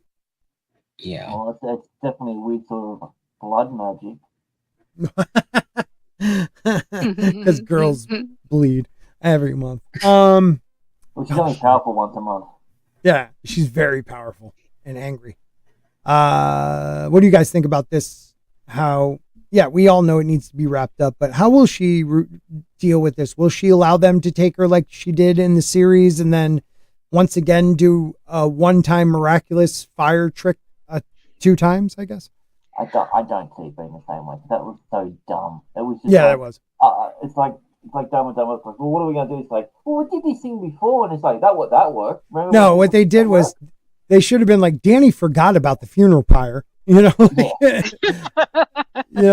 that. They were saving that for the big bad guy in the series. Mm-hmm. So dumb. Doesn't she need a larger Khalasar than? She needs his. Yeah. Does Jogo have enough? He has the largest portion of, because it broke into 3, I think, and I believe he has the largest portion of it. And if not, she'll take that and maybe, take out the other leaders of the other 2. I think there was 2 more, 3 altogether. Gotcha. So do you think her and the dragon are going to show up in the Dothraki main home, or is she just going to take who's ever with her because they're so awe-inspired by the dragon? That's a good question. She's gonna rock up and she's like, "Look at the horse I found." Right. Oh, I tried to share your Free Folk of the Fandom's YouTube, and I shared a Collider article. I really, dude, you've been at 64 for way too long. So please, if anybody's not subscribed to my boy here, Mason, please, guys, just someone give him 65. God, I'm getting angry. I want him to be at 100. You know what? My birthday stream or the next time I have some bigger YouTuber, I'm going to be pushing your channel. That's what I'm going to do. That's right, Mason. I'll start pushing your channel now. Yeah. Oh shit! I wasn't even subscribed. There you go. Wow, we're at 65. All right. Yeah, I don't know. All the time. How am I not subscribed? Yeah, I'm unstoppable. You are killing it. Yeah, Dany definitely will. Yeah, the unpopular ending of the book, of course. I think she will get this Khalasar, and I think she'll go back to Meereen while it's under, because right now it's under siege. Like, we can't have her go all the way back to the Mother of the Mountain, wherever that city is, Vaus, Dothrak, and then go all the way back to Meereen. Like, she needs to get to Meereen and crush everybody from behind. Yeah, she does. Sick bastard. You guys think that the Dothraki might make her a dragon saddle? Yeah, maybe. That would be nice if she got some kind of saddle for her dragon. But so you think she's gonna grab Drogo, they're gonna fly back to Meereen. Are the Dothraki just gonna is she gonna say like, okay, you guys know where Meereen is, like meet me there, and then she's gonna go, because the battle has already started. Oh yeah, I mean, so she's got to get there quickly to make a difference. If we go with the 2 sample chapters and believe that they are chapter 1 and 2 of the book, did they only show us one of Selmy? I think one of Selmy, but you also get one from maybe Victarion. But anyways, it shows him already coming out of the gates. So like, yeah, she's gonna have to fly off and have them meet her somewhere, because that's a valid point. Like, no way she will get there in time. Like, she is very far away by the horse. I mean, with a dragon, she can get back pretty quick, but Do you think somebody's going to let the dragons go? Like, Maybe she can somebody's going They to did. unchain the dragons? Oh, they did that's what unchain the dragons? Okay, I couldn't remember. Quentin did and got burned, or supposedly and got burned. the Unsullied hasn't got their teleporting trick yet that you can learn from, so Right, it's gonna take a while. right. That comes later. Maybe she can send the Dothraki to the edge of Essos, and then she can go back to Marine, kill all of them, and then take her boats there and pick up the Dothraki. Yeah, I mean, to get the And then they can Dothraki to just- cross, she would have Yeah. to look powerful because they're scared of I mean, water. That's what I mean. Like, how are they going to address the whole like Dothraki army, being over a body of water? She's their call, and they'll do what she says. I don't know. That's a good question. So I've kind of had I don't know. Julius Caesar and Alexander the Great and a Persian emperor, I'm forgetting who it Walk into a was, bar.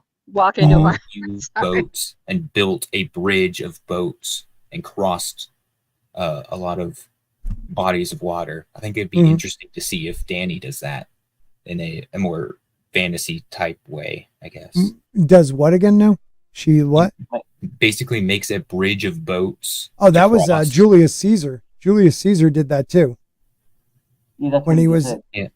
Oh, you did say Caesar. Okay, I'm sorry. I don't really listen to you that much, so I'm sorry. No, I'm sorry.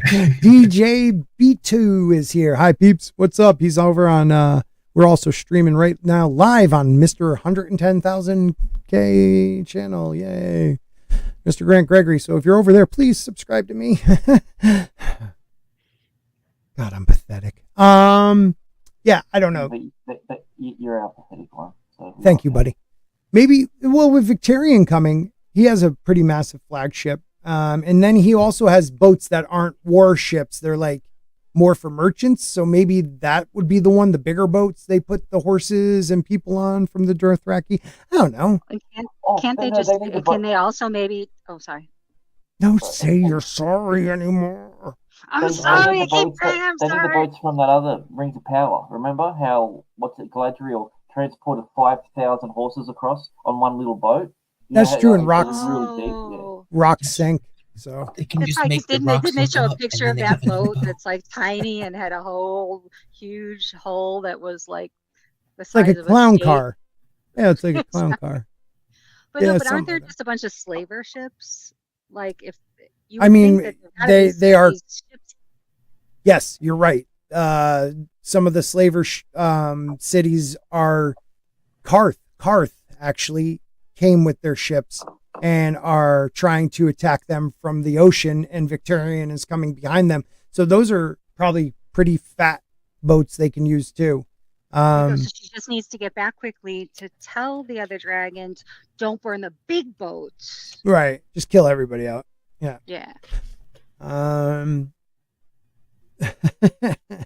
Is fire god wrath. I like it. Let's see. Okay. So we're done with that one. But we go right into the Marine plot. Okay. So Dany's army faces battle in Slaver's Bay. Even with the queen gone, Barristan suddenly leads the charge in her name, but the impending war cannot wait. Tyrion Lannister and Jorah Mormont are still with the sellswords of the Second Sons and could end up in the middle of the conflict themselves. Marine has proven quite the distraction for Dany in her quest for George. With only so much of the series left, the battle must happen so Dany's time in Essos can come to an end. Take the Iron Throne. Dany and her army must leave Marine and cross the narrow seas. Yes. So, like we said, I mean, it kind of goes hand in hand. Second Sons will have to come over to her side. Victorian has to show up with his armada, if you want to call it, to attack any of the slaver boats. Dany needs to get back quick. I don't know what she's going to do about Barristan Selmy, who, if you're only a show watcher, is still alive in the books. They can't kill him off. Well, they can't kill him, but he did, in essence, have a coup against her husband and lock him up. Yeah, but So- he was trying to poison her. No, he wasn't. That's what he got made to believe. But no, he was as in much danger as Danny was. So you don't think he had anything to do with the dates No. being poisoned? No, Oh. not at all. What's his You- name did? You are so naive. He's a bad man.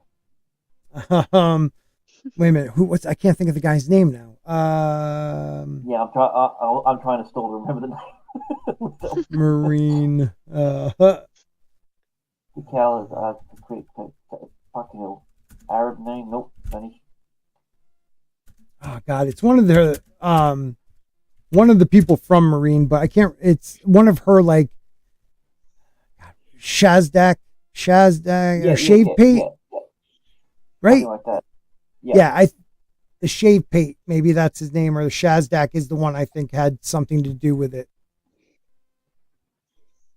I think. I'm trying to remember if that's his name, if it's the one I'm thinking of.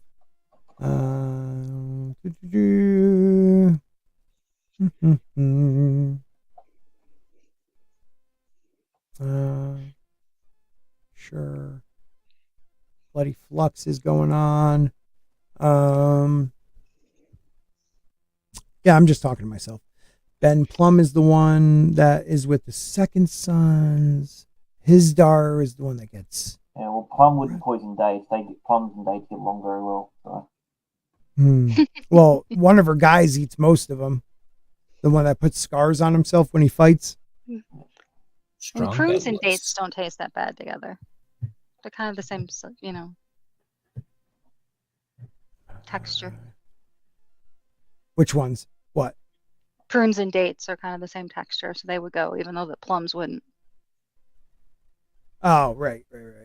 I like dates. Dates and stuff like they're good. They're good people. Everybody loves them. Let's see. Shazmo Kadag, or the Shave Pate. Yeah, that's the one I'm thinking of. So the Shave Pate is the one I think that had something to do with it, because he hates, first of all, he hates Hisdar. He also hates the Sons of the Harpy. Wasn't he the one? He's the one that presented it to her. Gave her the dates. Yeah. I don't remember that part. It's the other guy who eats it. You're thinking of, I think. It's the big guy that eats it, right? Yeah. Fighting Strong Bell was. Yeah. There you go. Yeah. Bell was. Yeah, he I think it's definitely Shave Pate that had something to do with it, because he's too involved with, everyone in Marine hates him for what's that? Was it? Am I remembering it wrong? Was it the dates or the locusts that were poisoned? Oh, locusts. They were poisoned locusts. I'm sorry. We were talking about dates, so I was thinking about dates. But yeah, they're poisoned locusts. First of all, why eat those, you weirdos? This is America. Yeah. Well, it's not there. It's the new world order. Yeah, I just don't know what. I think the Shave Pate is because Danny's gone and tried to kill her, but now she's gone, is trying to maybe take over Marine, because he hates the old ways. He wants to take it over and run it the way he wants to run it. He thinks Hisdar was too wishy-washy and too, I don't know. I always took it as Hisdar was sneaky. He gets rid of Danny, he consolidates his power, he's in charge. Yeah. I thought it was, to me, that's what it seemed pretty simple. Well, that's what they want you to think. They want you to think it's Hisdar, because it makes sense that it would be him. It also makes sense because he gives her 60 days of peace. When she says, if you can give me 60 days of peace, I'll marry you. And then all of a sudden the Sons of the Harpies don't attack. I mean, he really makes it try to look like he has something to do with them. But the truth of the matter is, no, he wants to change Marine too. And the Sons of the Harpy hate him. I'm vindicated. There were dates on the table next to the locusts. Yeah, no, there were dates. Yeah. And that's why I didn't think anything weird about it, but it was the locusts that were. Yeah, right. I'm remembering dates, and then I went, wait a minute, was it dates? Yeah. It was just, when I just stopped and went, that doesn't sound right. This is a great one. The next one, Jon Snow's death. Yeah, Order the Green Hand is important to the God of Fire. Well, yeah, Green Grace was another one that was also suspect as well. Yeah, she's suspect. Yeah, she is. She is. She has a little. She's definitely playing the game. But okay. So the next one is Jon Snow's death. Well, death came. I'd like to hear what you guys think. Yeah, I want to hear what I you. don't want it. I don't want it, and then he came back to life. McQueen. No, what do you guys really think will happen? Will he come back? Will he come back the same? Will it change everyone around him and not him? Will he change? Like, what do you guys think? My prevailing theory is he's going to come back, but he's not going to be. It's not going to be the same Jon Snow. It's not going to be like the TV series where he comes back. They're like, "Oh my God, you're back alive." Anyway, sort of thing. I think he's going to be fundamentally a different person. If not even Jon Snow anymore. Like, an entity overtakes him or something like that. Or he'll be a conduit for the Lord of Light or something along those lines. Okay. What about you guys? I like the idea. I like the idea of him not coming back because I can't imagine the story without him. Yeah. So I think it would be epic. Yeah. What do you think? It would change so much, though. I think that would be such a brave move for him to do. Is to kill him. To kill him off, yeah, like literally. That's it'd be awesome if he did. It'd be awesome if he did, but it'll still be awesome if he brings him back. But what a ballsy move not to bring him back. Mm-hmm. I mean, he's already done it. We know, like, killing Ned Stark was probably one of the coolest things I've ever read in a book. Like, holy crap, the protagonist that I thought this whole series would be about got off. And then his son on top of it, like, that was crazy. I think he's going to come back, and I think he's going to come back not as forgiving. I think he's going to be very maybe wolf-like, and I also think he will consider, and they did it in the show, and I said this way before the show did it, but he will come back and say, my watch has ended. I died.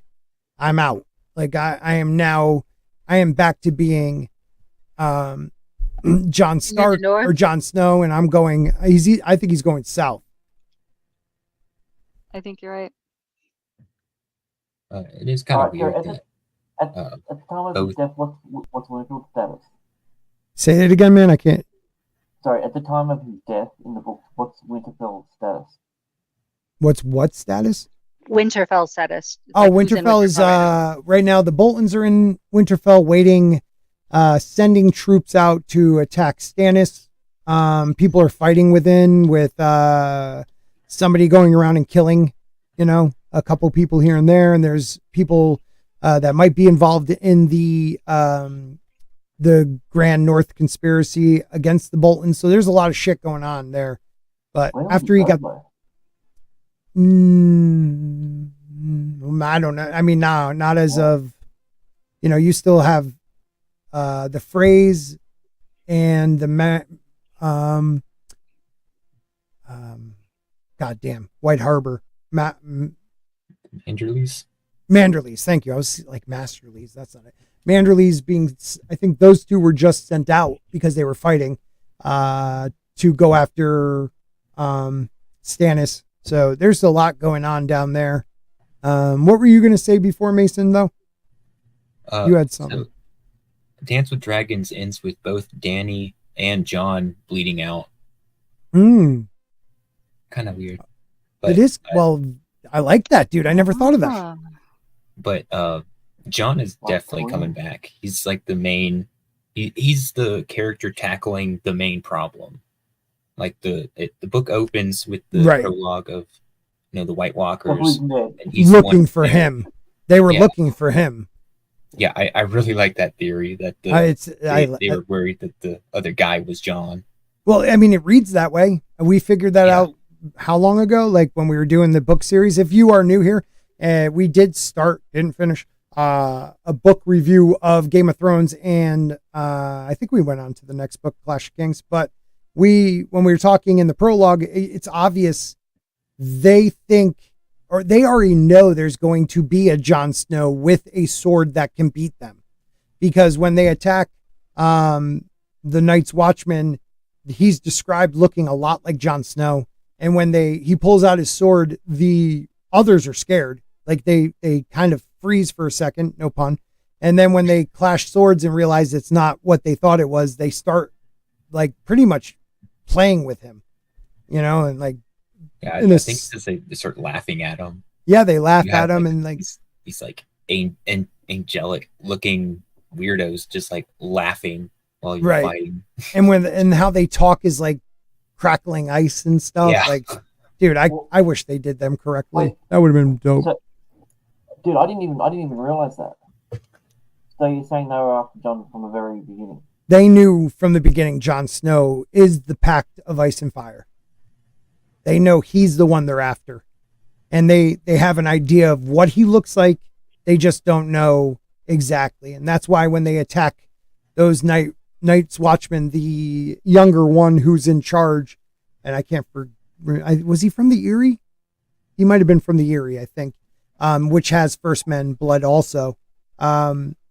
He's described with the same eye color, hair, about height, and they thought they were going for Jon Snow. That's their target. Could that explain where Benjen is then? Is maybe they've got Benjen because he's a Stark and they somehow sense he has a connection? I'm sure he got attacked definitely and maybe survived and is probably trying to gather information or just trying to stay alive. But so what I think happened to Benjen is that him and Jorah Mormont both kind of know what's going on because he seems less worried about the dead guy that tried to kill him, and he's like, "Oh, thank you for saving me, by the way." Right. He just kind of like takes it, and he knows about Craster's deal, so he kind of knows what's going on. So I think he sent Benjen and his team out to go, basically take the role of the last hero. He's out there to look for the good children of the forest, and now Benjen's the only one left of that group. Like the last hero who had all of his friends and all of his companion animals die. So now he's out there. That's interesting. Way too many times to just be dead somewhere. You're right though that he knew something because when you reread those early chapters where Benjen's at the feast and Jon's drinking a little too much, he kind of eggs him on so that he will be like a stubborn kid and definitely join the Watch. He makes it seem like he doesn't want him to join the Watch, but he also eggs him on to get him to join the Watch. Benjen, that's the old hand thing to do. Yeah, right. And don't you think that Benjen has to know the story? Oh no, he definitely does. Because Ned can't risk going, okay, I haven't seen my buddy over in the marshes in a long time, so maybe there needs to be somebody other than me that knows his parentage. Well, actually, I think Benjen knew before Ned about Lyanna and Rhaegar being in love.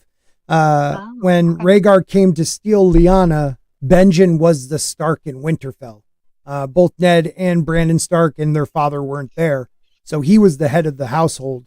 So I have a feeling that, he was involved when they were, running away.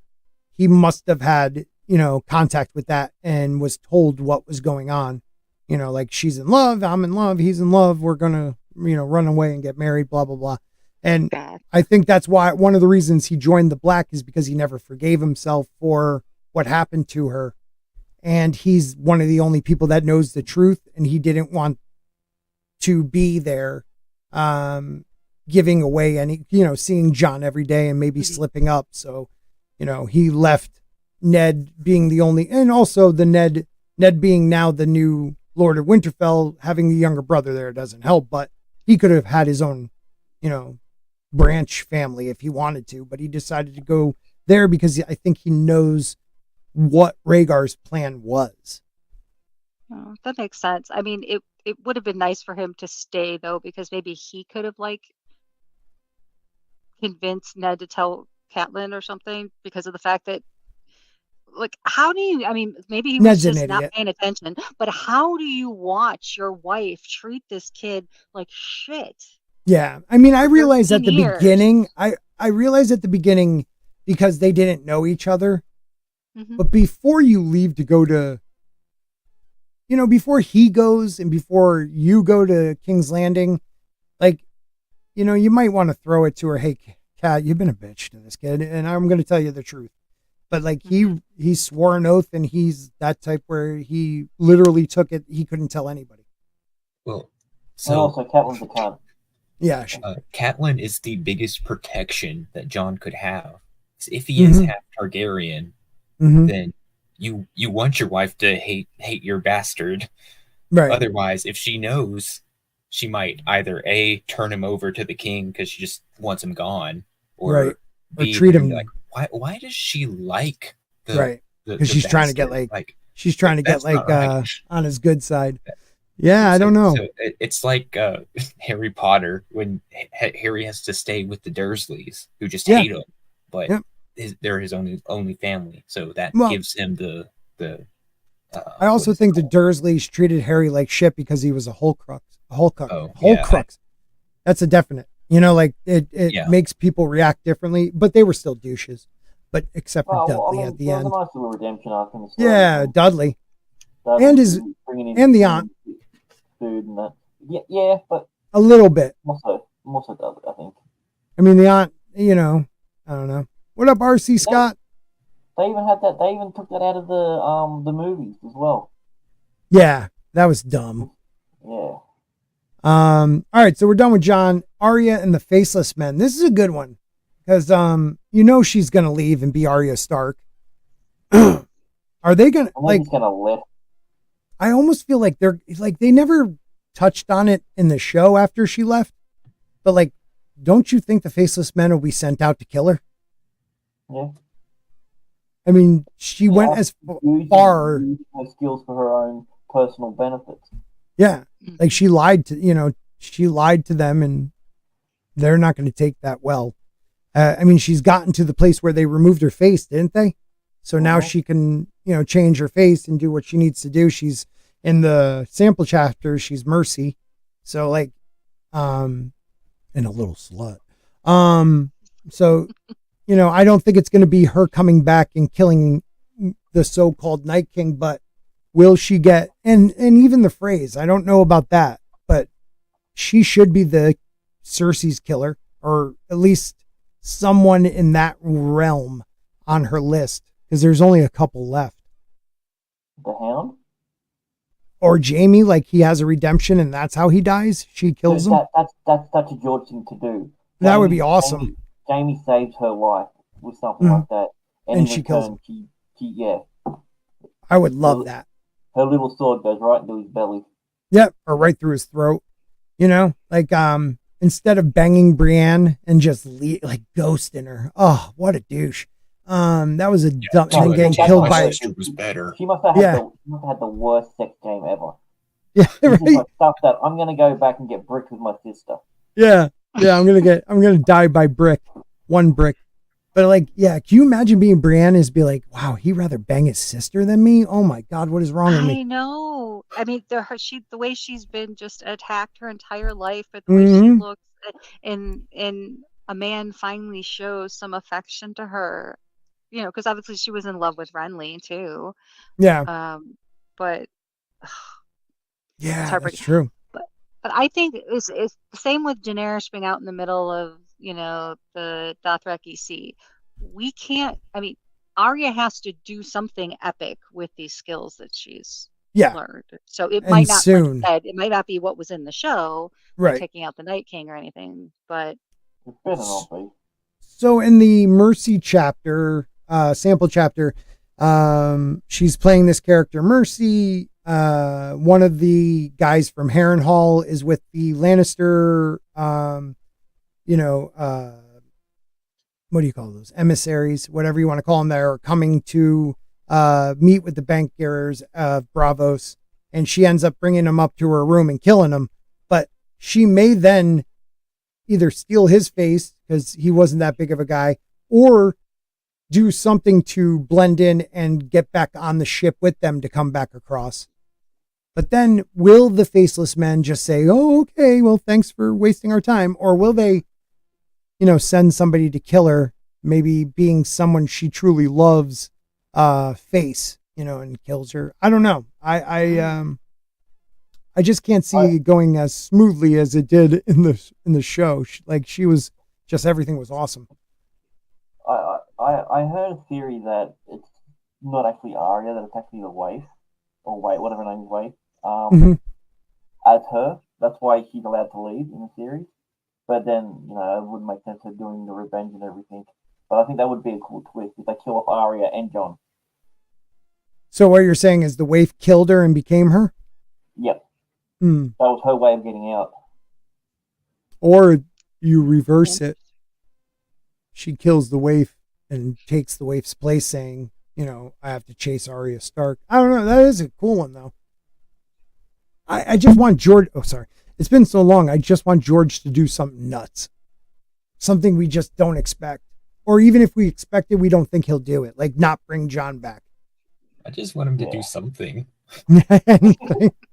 Mate, he's doing a lot right now. Yeah, he has like 8 different shows he's working on. He did say something about that a few months back. Like there's 8 up in the air right now. That's so insane.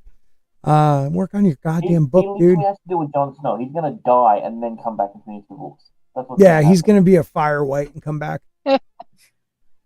I just don't understand. Like, I get you're rich and I get you have all these projects that are probably huge money and satisfying to do, but you will be known as the guy who never finished this amazing fantasy series. I think that the first Fire and Blood book, Story of the Targaryens, part 1, that's written, and he still owes us part 2, right? Mm-hmm. So I think that if we get the Winds of Winter before Martin passes away, that we will never get Dream of Spring, but we will get a Targaryen history part 2 that includes all of his notes on how the series would have ended, because that is really the rest of the Targaryen history, bringing it all the way up to the prince that was promised and Daenerys. Mm-hmm. So that could be a way that they could get around. Will he finish Hedge Knight? Oh, I don't know. Wait a minute. The Hedge Knight, did you say? Yeah, will he finish that? Will he finish that? I mean, those are couples. I mean, he could finish it anytime he wants. He just has to say the next one. They don't say where they're going to head off to. So he has 12 Dunkin' Egg novellas planned. That's what you're right. I think he did say 12. That shit. Because it's supposed to end with Summerall, isn't it? Yeah. I don't get it. But like, if he wants to just write TV shows, I would be happy to just have after A Dance with Dragons, he just does an animated show of like, I don't know, 15 episodes or so, something like that. And you just turn it into a TV show instead. If he just wants to do TV, give us an ending. Oh, I mean, I want an ending too, buddy. I get that, but give me the goddamn books. Yeah, if you can't give us the books, give us like Blood and Fire Part 2, so we at least know what happens. Yeah. At least give us the history of the world. Yeah, right. Make it vague, like a couple chapters, and that's it. I get you.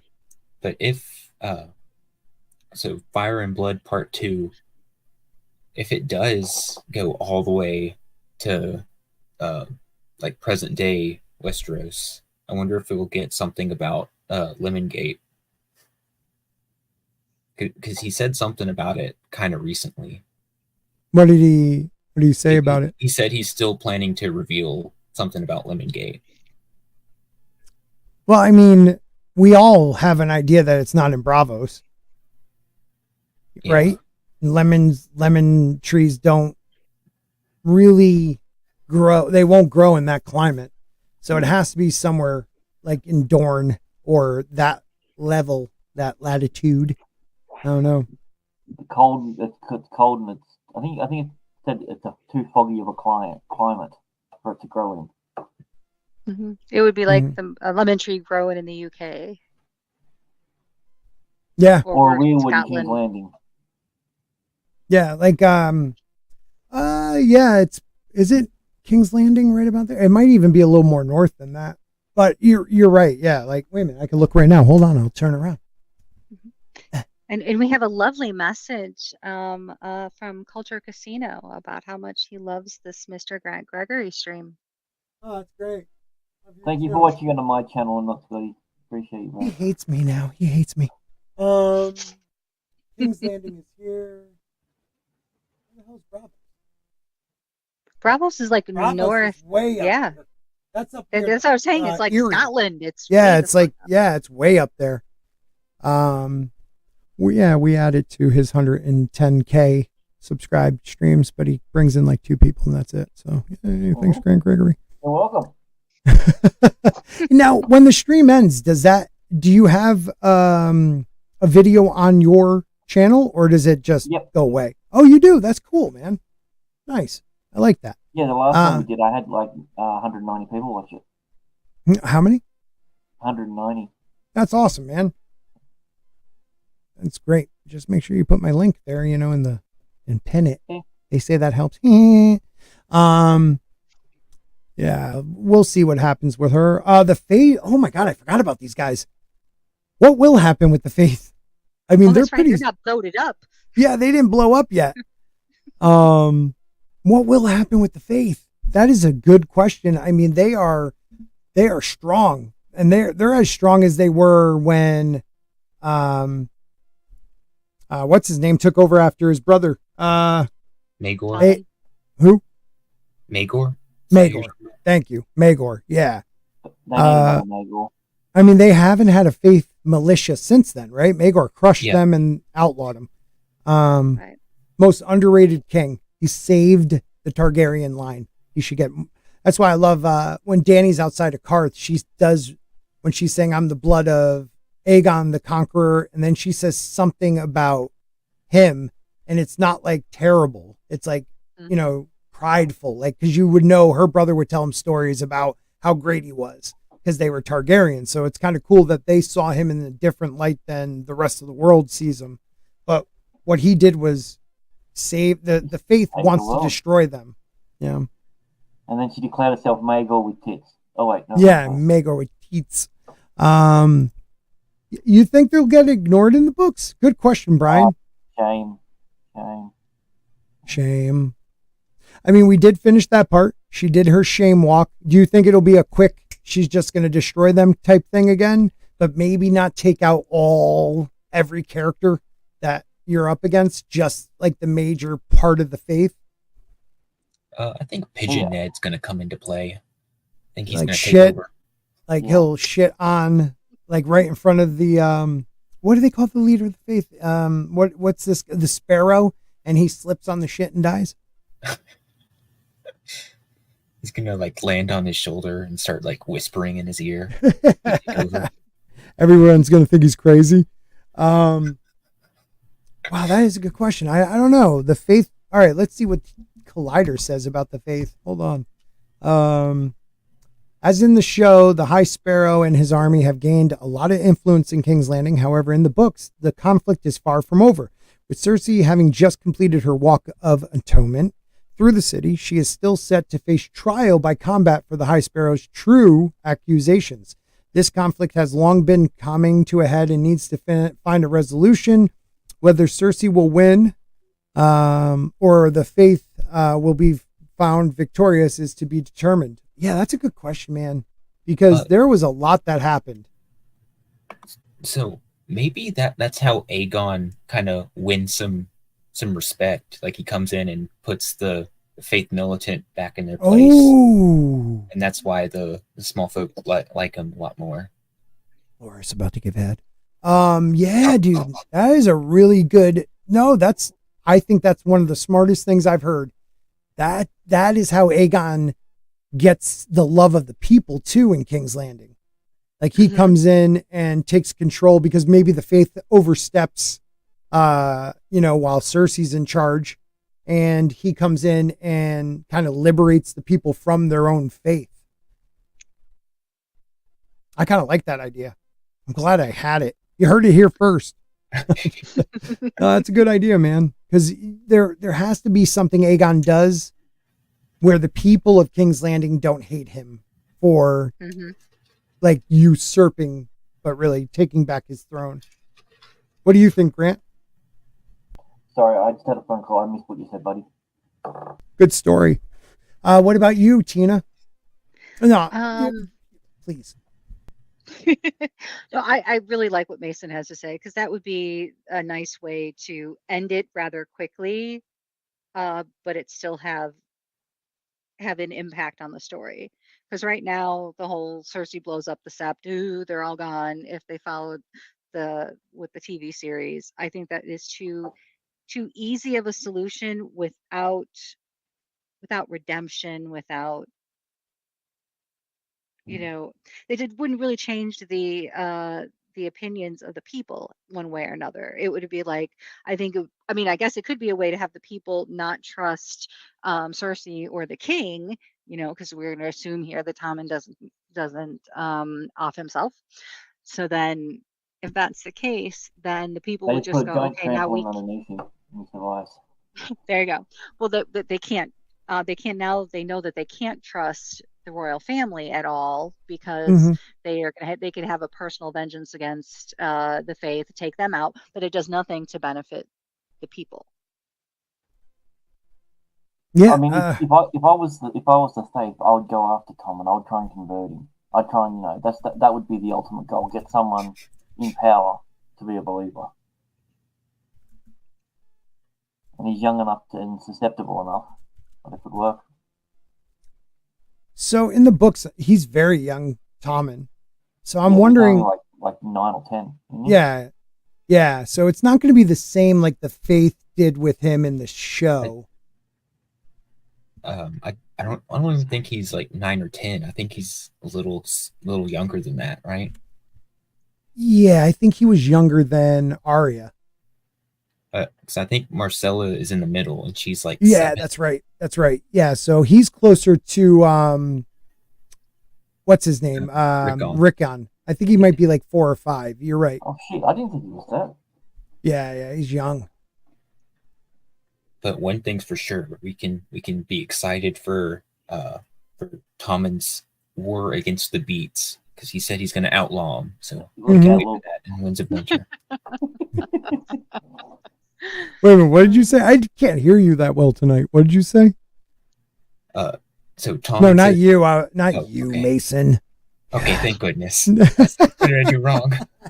No, I didn't hear what Grant said. I thought it was funny. Oh no, I laughed at that because I forgot it's going to be like the War of the 5 Vegetables instead of the 5 Kingdoms.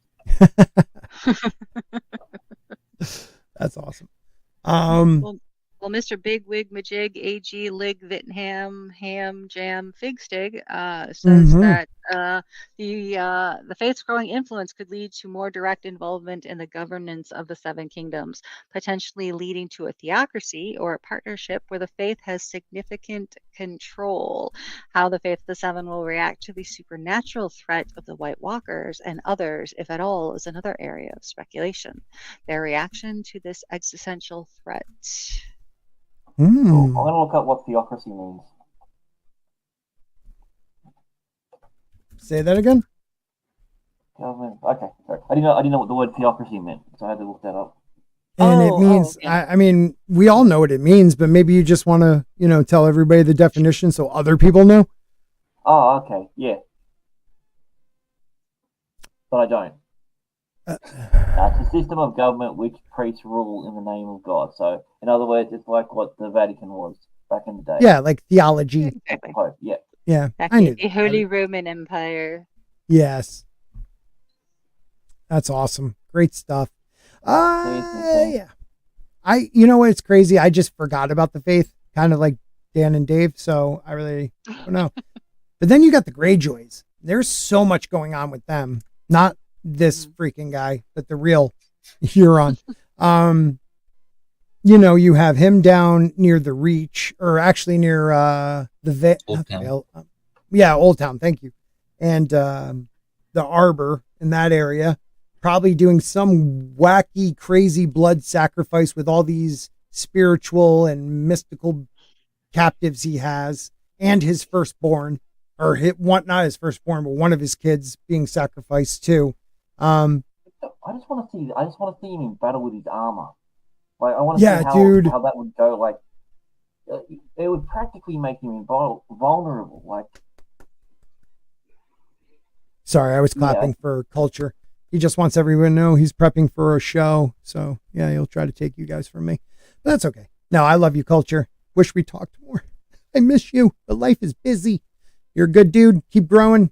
I'll be there maybe on the 21st. Sunday the 21st. Yeah. Go on, Grant Gregory. I am sorry for interrupting you. I want to see that vicious, calculated character that you like in the Forsaken chapter. Like, I love that. That's still my favorite chapter out of anything that I've read. Like,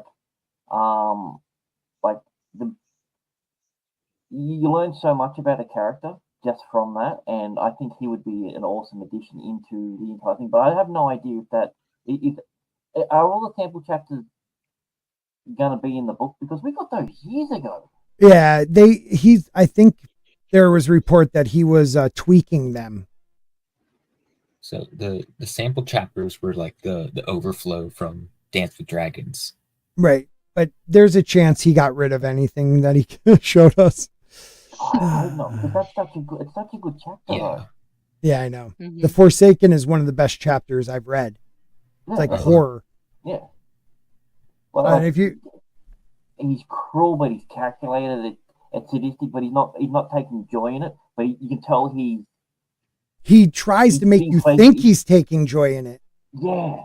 He plays the role of like this, like sadistic psychopath, but he's very calculating, and he believes what he is doing. Like, that's the other scary thing. Like, he truly believes what he is doing needs to be done. That's whatever it is. He's completely malevolent, but believes he's benevolent. That's what I'm saying. Like, yeah, he's doing the right thing. Like, and I love that in that, because nothing will persuade that character. Yeah, he's like he doesn't want to go fuck the queen just for the sake of it. He wants to get a queen's blood. Like, he wants to get royal blood. Yeah, like he is beyond. Like, he has. I don't know if he's like elevated himself past it, but he doesn't like our creature habits, like things we want, sex, money, power. He doesn't give a shit about any of that. And that's why guys love being around him. They don't realize that, because he gives them everything, but he just does it because that's not important to him. And he knows how to manipulate anybody, like he literally made that girl fall in love with him. Remember, and piss him off. Yeah. He made that girl fall in love with him, impregnated her, and now she is hanging on the front of his ship. Yeah. Ready to be sacrificed as she's pregnant. Like, he whatever he plans on doing, it's almost like he's Thanos. You know what I mean? Like, he believes he's doing what is right, and no one will stop him, no matter what evil he has to do. And when we see that armor, he could be a good big bad. Like, I mean, like, as in, like, a really enjoyable big bad guy in the series. Yeah. What up, Paul? Thank you for being here, man. Over on Grant Gregory's channel. Thank you. We are talking A Song of Ice and Fire, but other nights we talk aliens and conspiracies, and other nights we talk how crazy Hollywood has gotten. So make sure you guys join us, because our streams are like me. They're bipolar. And also, no, more like ADD. One, Paul, that's right up your alley, buddy. You should definitely watch that one. Which one? Your music streams. Yeah, I can't wait till I get the music channel going. I got to start making videos though. Brian says John is actually older than Rob. Yep. But Ned told Kat he was younger to protect John. Yep. Because he was older, Kat would have, she would have killed him. I agree. Kat she's evil, like kind of like Cersei, using her children as the reason. Like, everything's about her children. But you know what? You're leaving, you leave a 3-year-old to travel to, King's Landing, and then don't go straight home like your husband told you to. You don't go straight home like your husband told you to and do exactly what he said, which would have protected Winterfell. No, you go to the Eyrie, you dumb woman. You know why she captured Tyrion? Because she mistook him for a child, and she fucking hates kids. That's why. She hates kids. I like that. She hates kids. She's a psycho. You're right. I can't stand Kat. Can't stand her. She's just dumb. How do I we not mean, get? How do we not get her after she died? Like, I mean, wasted opportunity. Yeah. All right, so we got the Greyjoys. We got Euron's attack on Old Town. We just talked about that. Flagship does look dope, though. Go ahead. Before we move on from the Greyjoy succession. Yeah, we're not. Yep, you're good. So Theon is mirroring, I'm forgetting what the guy's name was, but he's the reason they have a King's Moot. And so I think his uncle Darren becomes king and is just a terrible king. And yeah. He shows up later because he was captured. Yeah. And says, like, hey, I couldn't even make it to the King's Moot. And they end up raising him as king. Not Darren the Black. Is it Darren the Black? Or is it there's like a younger kid who becomes king and he's a great reaver and he's all this stuff. So it could have been him. But yeah, I know what you're talking about. He does kind of. So what do you think is going to happen with Theon? Because I mean, he's all the way up north.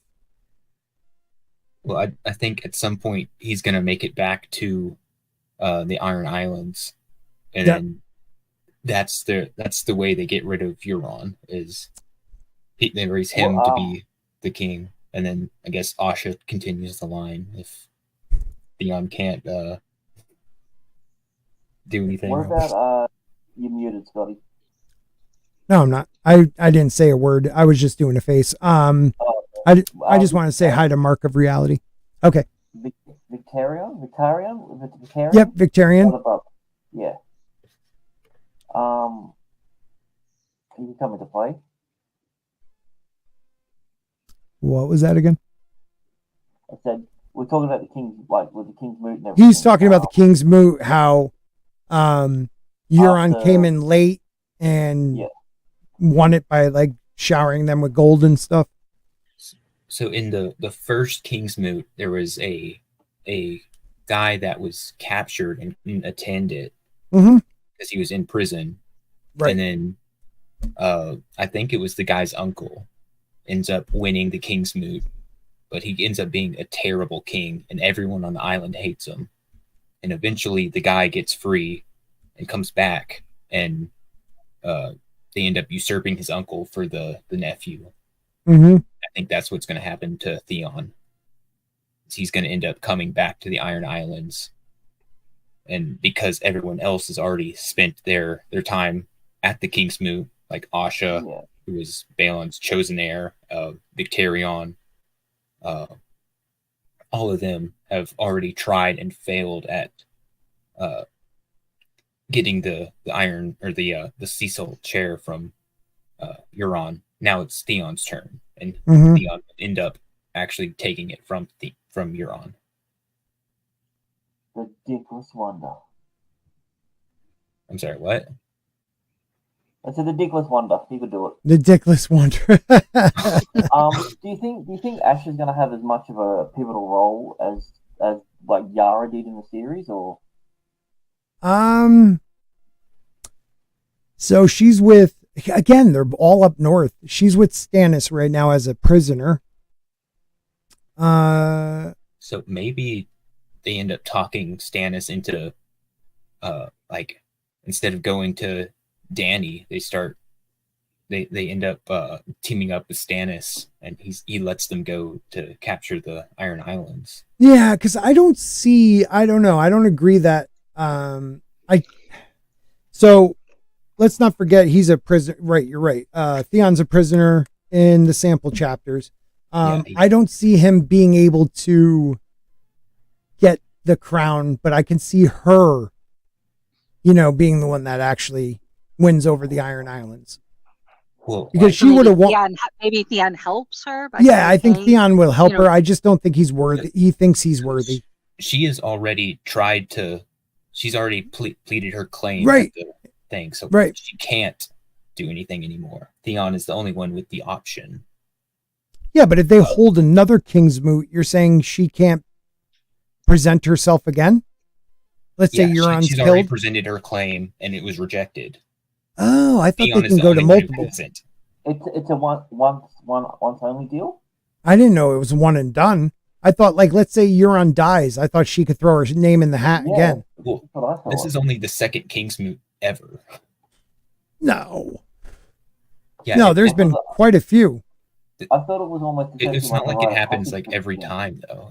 No, I'm pretty sure it it's only like 2 or 3, unless I'm I just want completely wrong. Yeah, I think no. me in the chat. Yeah, I think you're wrong.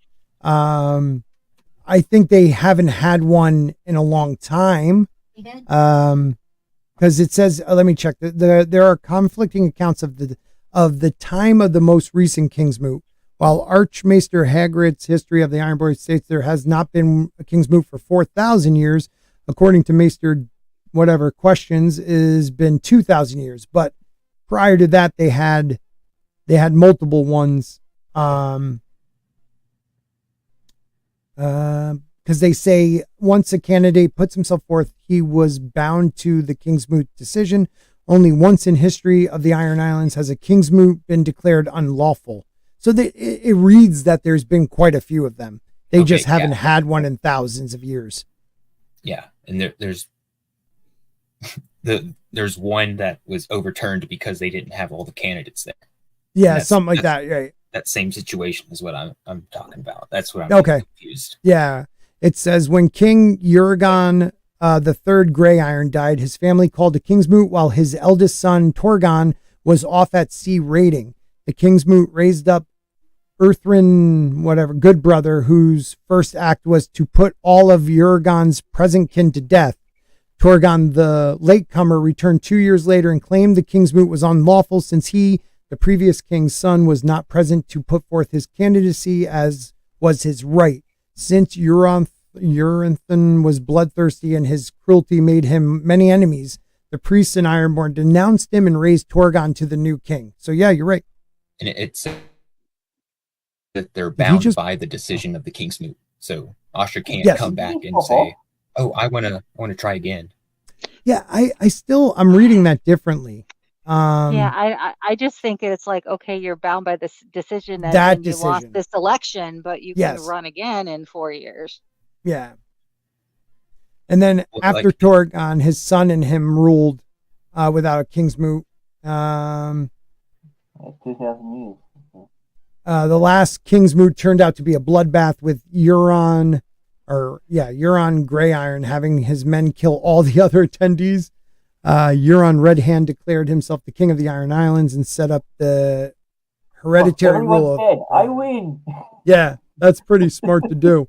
But yeah, I read it as the same. You had to respect the Kingsmoot decision, but that didn't mean you did it once and you were done. It never reads like that. It kind of reads as you got to wait till the next one if you're still alive.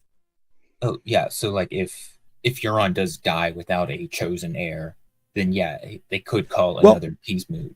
Even with a chosen heir, they still called back then Kingsmoots. So if they're going back to it, like the chosen heir has to be present for it, but other people can throw their names in the hat. But this one would be illegal because Theon wasn't present. I'm agreeing with you on that. If we just because Ari it was his firstborn or only born son, living son, her being claimant doesn't take away his right for claimant. So I agree with you on that. Okay. Doesn't? No, but I thought she was the chosen heir though. It doesn't matter. He's still a son. So in Ironborn history, the son is automatically put in. The first or only living. Another family? Yeah. Even if they are a ward of another family? Because you're just a ward. That it doesn't mean you give up your claim to. I mean, you could be the firstborn and be a ward someone else. It would make a hell of a lot of sense because you're being taught how to be the next lord of your own area. That's what I mean, because he was the oldest. He was that one. Then he becomes a ward. I assume that's why it passes on, because he's not there to learn the way of the family. It's still, if you're going by the rules of this Kingsmoot, the eldest son or living son is the one that is put up, and other people can either agree with that or throw their name in the hat or in the ring. So what Mason is saying that Euron's one is null and void then? It should be. I mean, if we're going by the history of the King's Moot and that unlawful one, yes, he's right. And no one has ever brought that up. I don't think I've ever heard anybody bring that up. I wouldn't tell So him. if Theon comes back to the Iron Islands, he can declare that it was an illegal one because he wasn't present. But most people just think that he's dead. Yep. Because he just disappears after after Reek the takes after Winterfell. the fall of Winterfell. Yep. Crazy though. So Stannis in the north we kind of touched on, but I think Stannis is going to destroy the armies and take over Winterfell, and then something may happen to him. Because that's what heroes do. That's what heroes do. Go on. They don't lie down and get killed by a woman. Do your duty. What do you think? I don't think he will be involved in any sacrifice of Shireen. But do you think Shireen may get sacrificed? So earlier I was talking about things George had confirmed, and he said Stannis was going to have something to do with Shireen getting sacrificed and the hold the door thing. He said those two were in the books. I mean, she's not even with him though. Like, yeah, how? That's what I was wondering. Is he going to bring and her this? up? Like, Well, it's how because the snow is so high right now. Like, it would take them forever to get her to him. So, I mean, yeah, I don't think it's going to happen immediately. It might Yeah. not even happen in Winds of Winter. I think. Do you think Stannis will make it through Winds of Winter? I have a feeling he'll either make it to the very end or he will make it through he's to the prince that was beginning. promised, after all.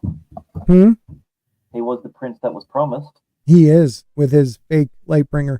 So maybe he, after he takes Winterfell, he ends up calling his wife and daughter and Queensguard Calls him a back down. whore. What? I'm sorry. Yeah, but I even if he takes Winterfell, Mason, the snow is already halfway up the Winterfell walls, which is like 30 feet high. So like, there is no way they can get to him in time. Like, it'll literally have to start melting for them to sacrifice her to make the snow melt. You know what I mean? Sword. I think Melisandre is going to take her because first of all, the wildlings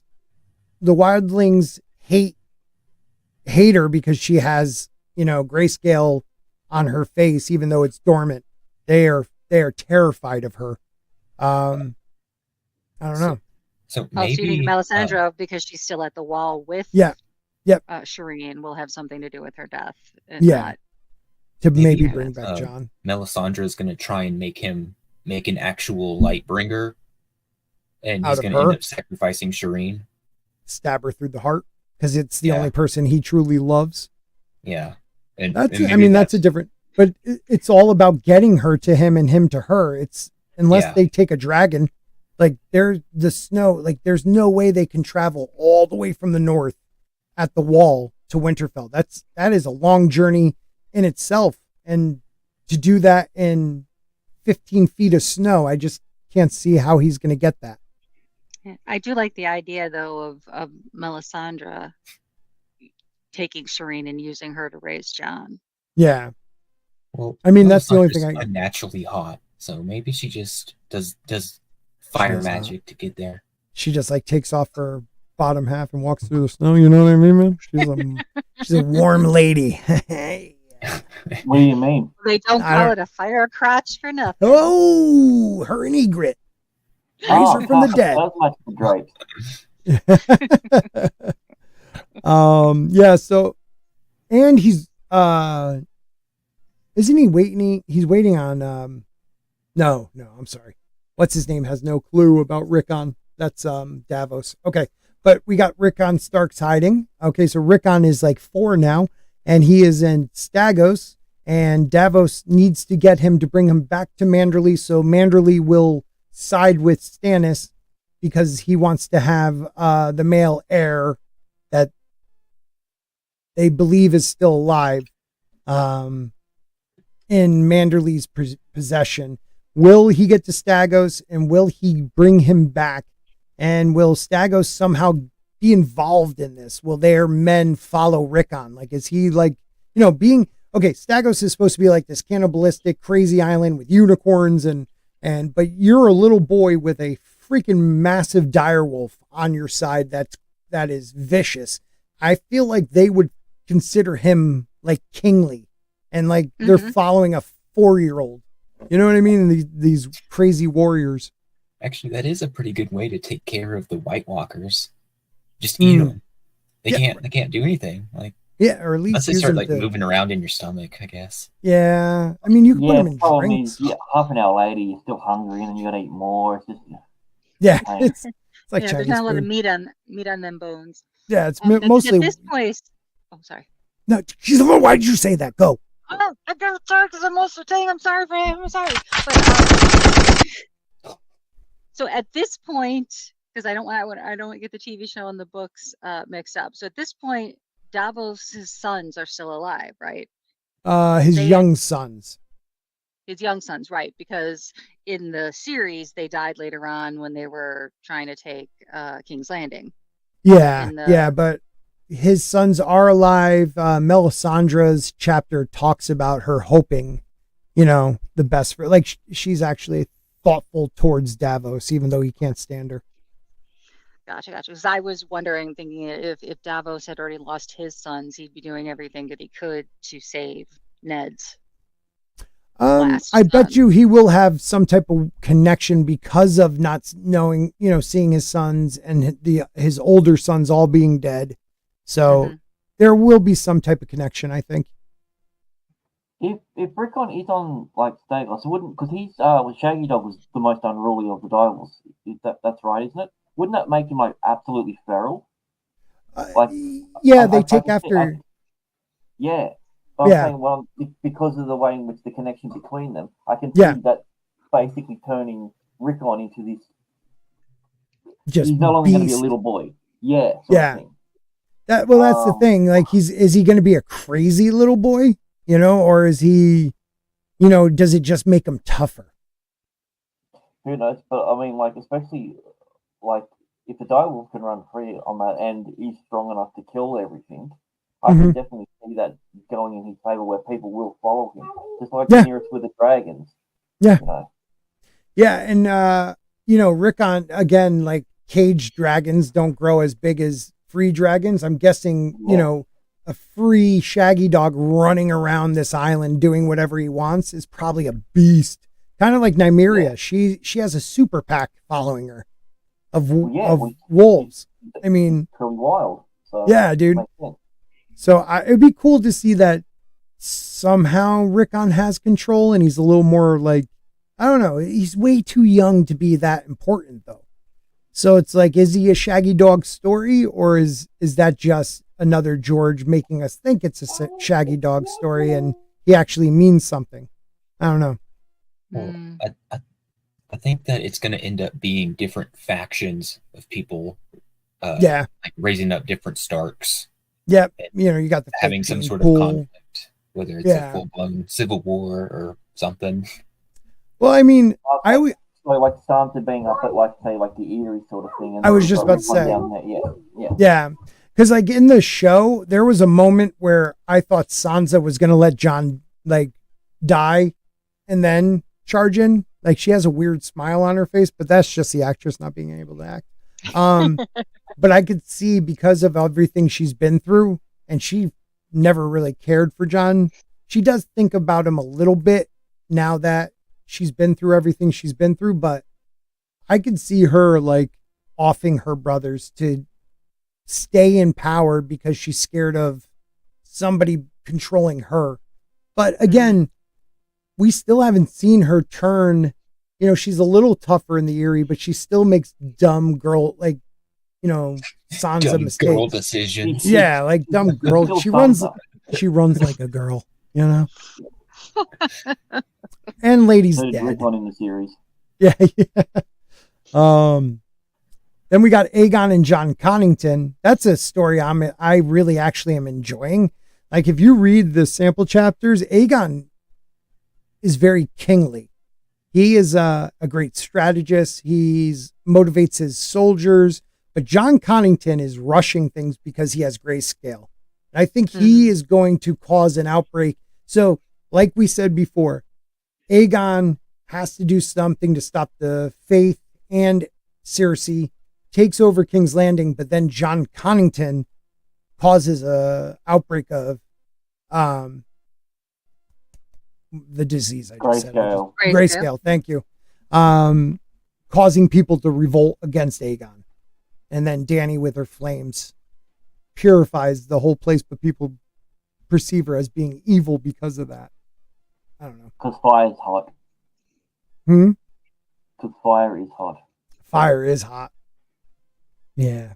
So is that freaking priest. Look at him. He's checking out her boobs like no other, and she don't even really have any, but look at his eyes. Look at him staring at her boobs. Oh my God. No one else caught that. I did. Only here on Sporking News Podcast. I wasn't looking. I didn't even realize there was another guy there. I was just looking at her boobs. I didn't realize that they were married by, I think stupidly because Stark's believing in the old gods. I didn't pay attention that it was the faith of the seven. I know. They covered both. By the old gods and the new, they were married. The pack of ice and fire. Like they're at least in the show, that's what I thought they were going for. But they do say, I believe they got married, definitely. And I bet you there's going to be some faith guy that knows it. Maybe the Sparrow. Right? Maybe the Sparrow married them. That's what I'm saying. Yeah, that's right. Because if you look at him, I mean, you could kind of see a similarity between him and the High Sparrow. And they talked about how the High Sparrow for like 20 years, I think, was traveling around the Seven Kingdoms. So who's to say he didn't, either know Rhaegar or just perhaps, circumstance bumped into them and married them. There has to be something else with the High Sparrow, because there's his backstory. We don't know enough of it. So I'm wondering who he really is. Like, because we don't know his last name. He's somebody, though. He's somebody. Brian says, Gurm said Rickon and his sister were wrote out of the series because they grew up too fast. Oh, that's cool. Which sister? Sucks. Rickon I didn't and remember sister? Rickon having a sister. Yeah, no. Who is he maybe talking about? I mean, Rickon did look weird when they brought him back. He was all goofy running and shit. It's like it gave me Boys in the Hood like flashbacks. Like, dude, just dodge. Just take a step to the left and you'll survive. Rickon doesn't have a twin sister. There's only 5 Stark children and Jon. That's why they had 5 direwolves and ghosts. What's the sister's name?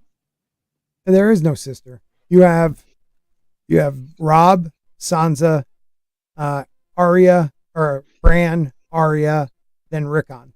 That's the 5. I don't know what he's talking about though.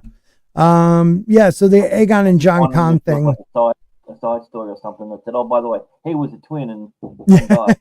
She was his twin all along. Yeah, Connington doesn't have much time left, so something's gonna happen. Varys' goal. What, for Aegon? Is really seemingly his desire to create chaos puts him on someone else's team. Loyal to Griff, Dany, or someone else. He's loyal to Griff. I don't see him being loyal to anybody else. I don't know. Yeah, because in the books he hasn't even met Dany.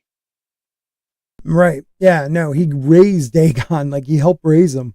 Right. Set him up on that path, kept an eye on him. I don't remember, where is he at the end of Winds of Winter though? Is that where he kills Kevin? Or was that in the book before that? So that's the epilogue in Dance. Okay. Him killing Kevin Lannister. And dance? Yeah, okay, and dance. Yeah. All right, yeah. Because Kevin did too good of a job. Okay, that's what I thought. Yeah, Varys, I don't know. I think he's just going to be waiting Aegon and trying to help him smoothly come into King's Landing, by setting up Cersei to be the bad guy. So did he have anything to do with poisoning Joffrey, or do we think that's a Littlefinger, Tyrell kind of thing? I don't know who did it. Okay. I don't even know if Littlefinger had anything to do with it.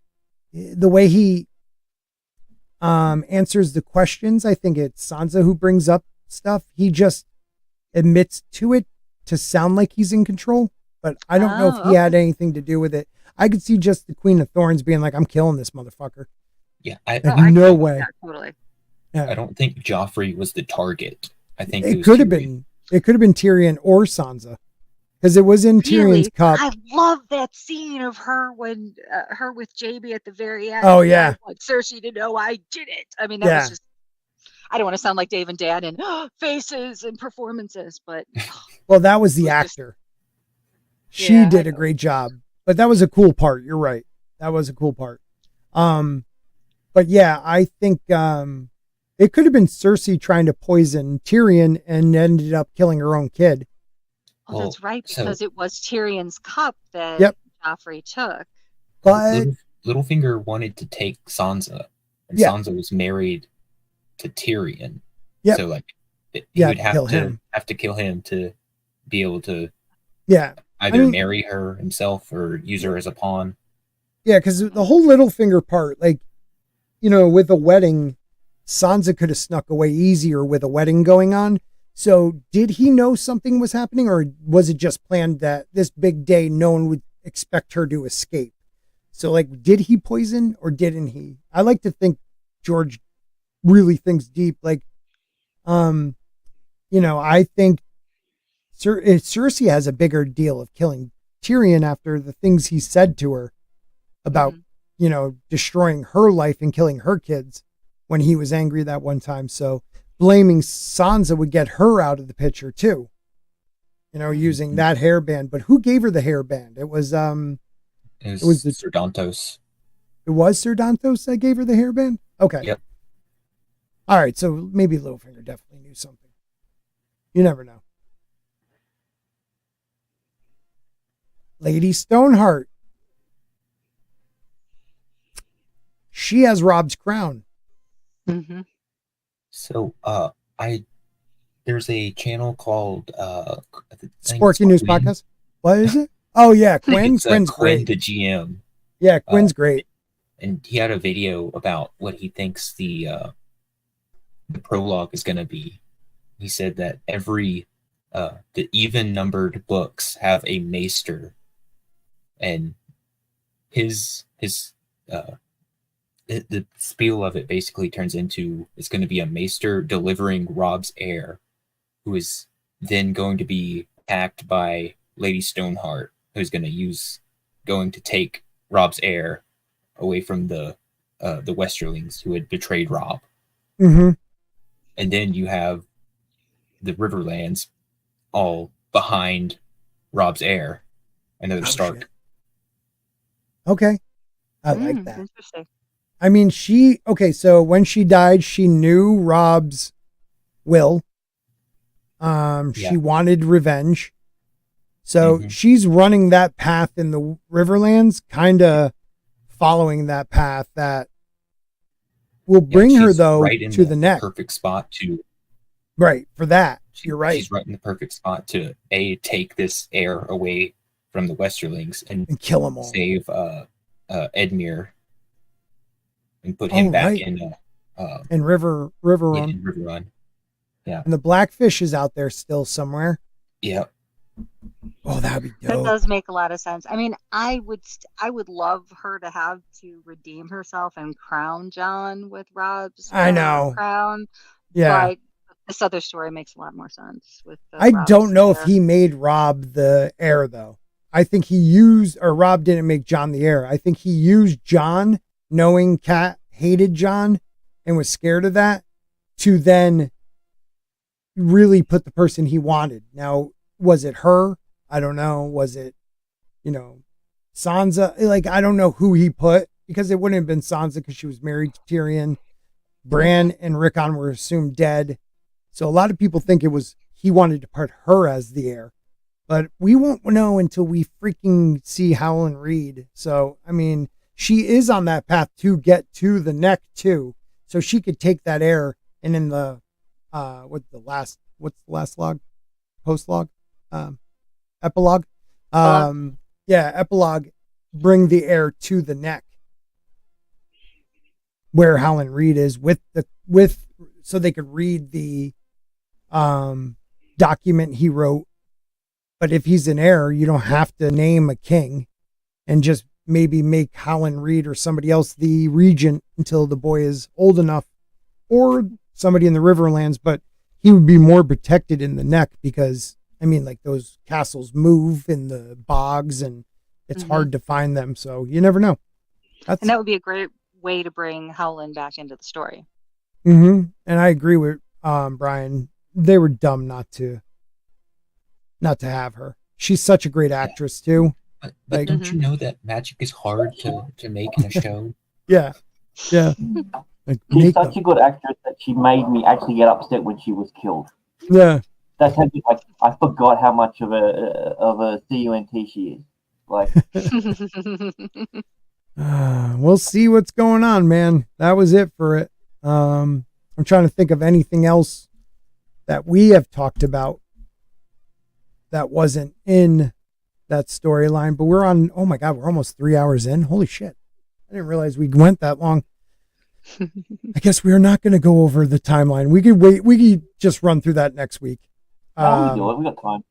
You don't have to sleep. You never. What's sleep? But yeah. Scott's a zombie tomorrow morning at work. Oh, I know, it's gonna suck.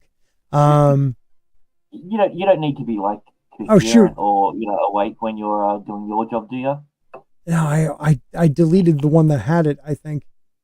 Crap. Hold Control, Shift, and then hit T, and then it does. Up. Yeah, but Control, Shift, and T. I killed the tab, so Control T will do that. Yeah. Hold Control, Shift, and then hit T. It'll bring. Okay, I just did it. Nothing's there though. Or do it again. Control T. Control, Shift, and T. Oh, Control, Shift, and T. Ooh. There you go. Yeah, it just brought up the one I X'd out of. Well, let me see. Hold on. If I go back. I got it. See? I am amazing. I'm so awesome at this. And if you just do Control T, it opens up a blank tab. I don't know if you guys knew that. I'm pretty special. Wow. Yeah, no big whoop. Yeah, so this is every update. So let's see if they actually have the timeline. Wow. How long has it been now, Scotty? It's 12 years. Well, it's July 12th of 2011. So we're 12 years? Almost exactly 12 and a half years, right? Yeah, pretty much. It's January 11th almost. Yeah. There's been a couple leap years in between. That's crazy. Oh my God. That is so crazy. Oh my God. Martin doesn't give a firm answer for when fans could expect the novel in 2011. I thought you were about to say Martin doesn't give a fuck. He did say in 2012 it would be 2014. I remember that one. Oh my God. It has been 4,563 days. Nice. Brian says we should cover and discuss a few of the Order of the Green Hand theory videos. Could we find him or her? See if they want to join. Dude, both of them, but if he wanted to join the panel, I would have that guy on every week from Order of the Green Hand. I forgot his name, but dude, his voice, first off, is awesome. Second, the way he thinks, I guess they both think is brilliant. Like, just the ideas they come up with. Yeah, you should have told me about his channel, because I spent way too long going through all those theory videos, and they're not short. No, they're not, and they're great though. They're so good. Dude, I'm like 20 videos into their playlist, and I trust nothing. No, There's no. there no way R plus L equals J. It's, you know, like, sorry. Yeah. I mean, there's so much more proof for what, N plus A equals Nah. J, I think it was, or N plus A equals D. There's some crazy shit out there. I love Yeah. it. Have you seen the one where they talk about Ned having a marriage to Ashara with the old gods, and then Yep. having a marriage with Cat with the new? Yep.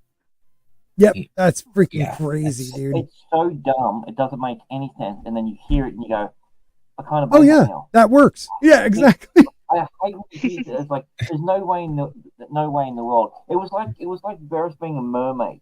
It's like it's the dumbest thing I've ever heard. And now every little thing I see, all the clips of it, I'm just like, that's what a mermaid would do. I get it now.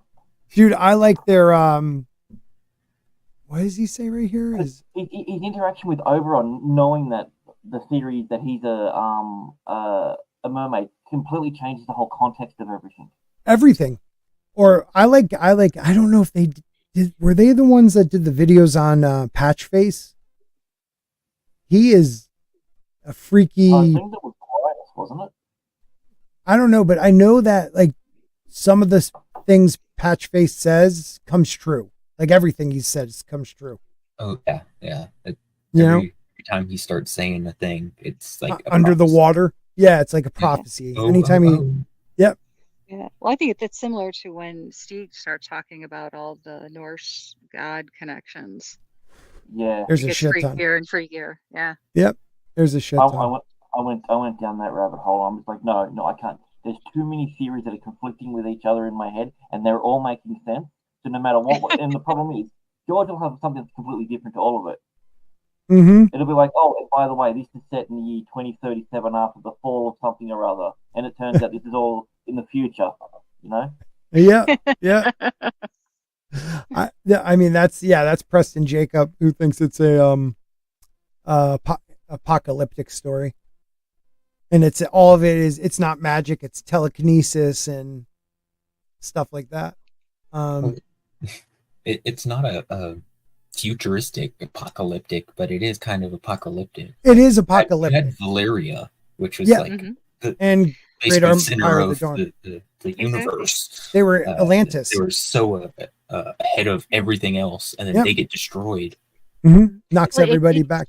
It's very similar to Anne McCaffrey and the Dragons of Pern stories, where at the end of all of the books, or actually not all of them, but all the ones that I read, you find out that these dragons and medieval like people were actually the descendants of people who had the ability to travel through space and just ended up on a planet that they no longer had electricity, and everything reverted back to medieval times, and they forgot all that technology that they had learned. Sounds like us. When the Martians got here. So but you also have like the Great Empire of the Dawn was very advanced. Even I believe more advanced than the Valerians. And who taught the Valerians to these sheep herders to wrangle and have a telepathic connection with dragons, because they were sheep herders. Yeah, Anunnaki, exactly.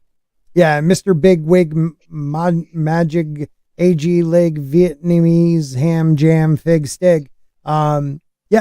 He talks about shadows, talking about Melisandre. Under the sea and fool's blood, king's blood prophecies came true. Yeah. I'm with you, dude. All right, we got to end this. Fool's blood prophecy. I don't know. We'll look it up though. Because I like Oolong John, Don Johnson, Grand Piano. I love all these guys. You guys all rock.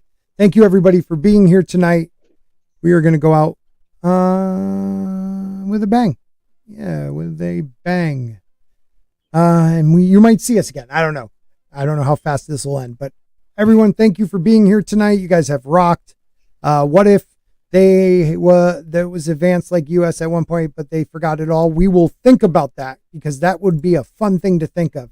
Thank you guys for being here. Guys, Mason, over 100 subs. Let's do this. Real quick. Oh, Yeah, real quick. Hold on, Mason. by the way, I did put your channel out there, and I had a couple of people today sub to you. So just double check for me right now. Nice. So I'm working on a video. I'm gonna fix it tonight, and I'll put it back up either tonight or tomorrow. Okay, that was the one you were working on. Yeah, with your 76 subscribers now. What? Oh my gosh! Yeah. Are you serious? You're at 76 now. I told you I'd do it. Thank you all for subscribing to me. I appreciate you guys. Yeah, dude, we're gonna get you to 100. Like, this is my goal by the end of January. You are at 100. This is bullshit that you're not. I'm embarrassed to have you on my channel now. No, just kidding. I just feel bad that we haven't pushed you enough, dude. It's not fair. Yeah. So it's a video about Aegon and House of the Dragon. It's kind of a character analysis, and it ends on a hope for what we can see in season 2. Nice. I've been thinking about this for a while. I'm really excited that I'm finally pretty close to finishing it.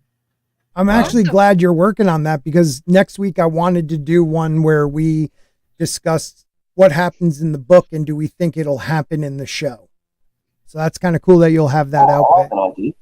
Yeah. All right, guys. Tina, you want to say anything or? Nope. I'm here whenever he's here or whenever he's not here. So just yes, she is. She rocks. Love you, love you, love you, love you all, chat. Thank you, guys. Thank you, Thomas, for the super chat. I really appreciate it, buddy. God bless everybody. Have a great night, and we'll see you tomorrow night for a Spork of Ice and Fire. No, I'm sorry, for Aluminum Spork. Let's try that again. You know what? Let's play that outro, because that's the one everyone loves. Hold on. Yeah. So tomorrow night, you'll see this. Spork of Ice. Ah, shit, I did it again. Aluminum Spork. Good night, everybody. Oh, bitch. Nailed it. I nailed it.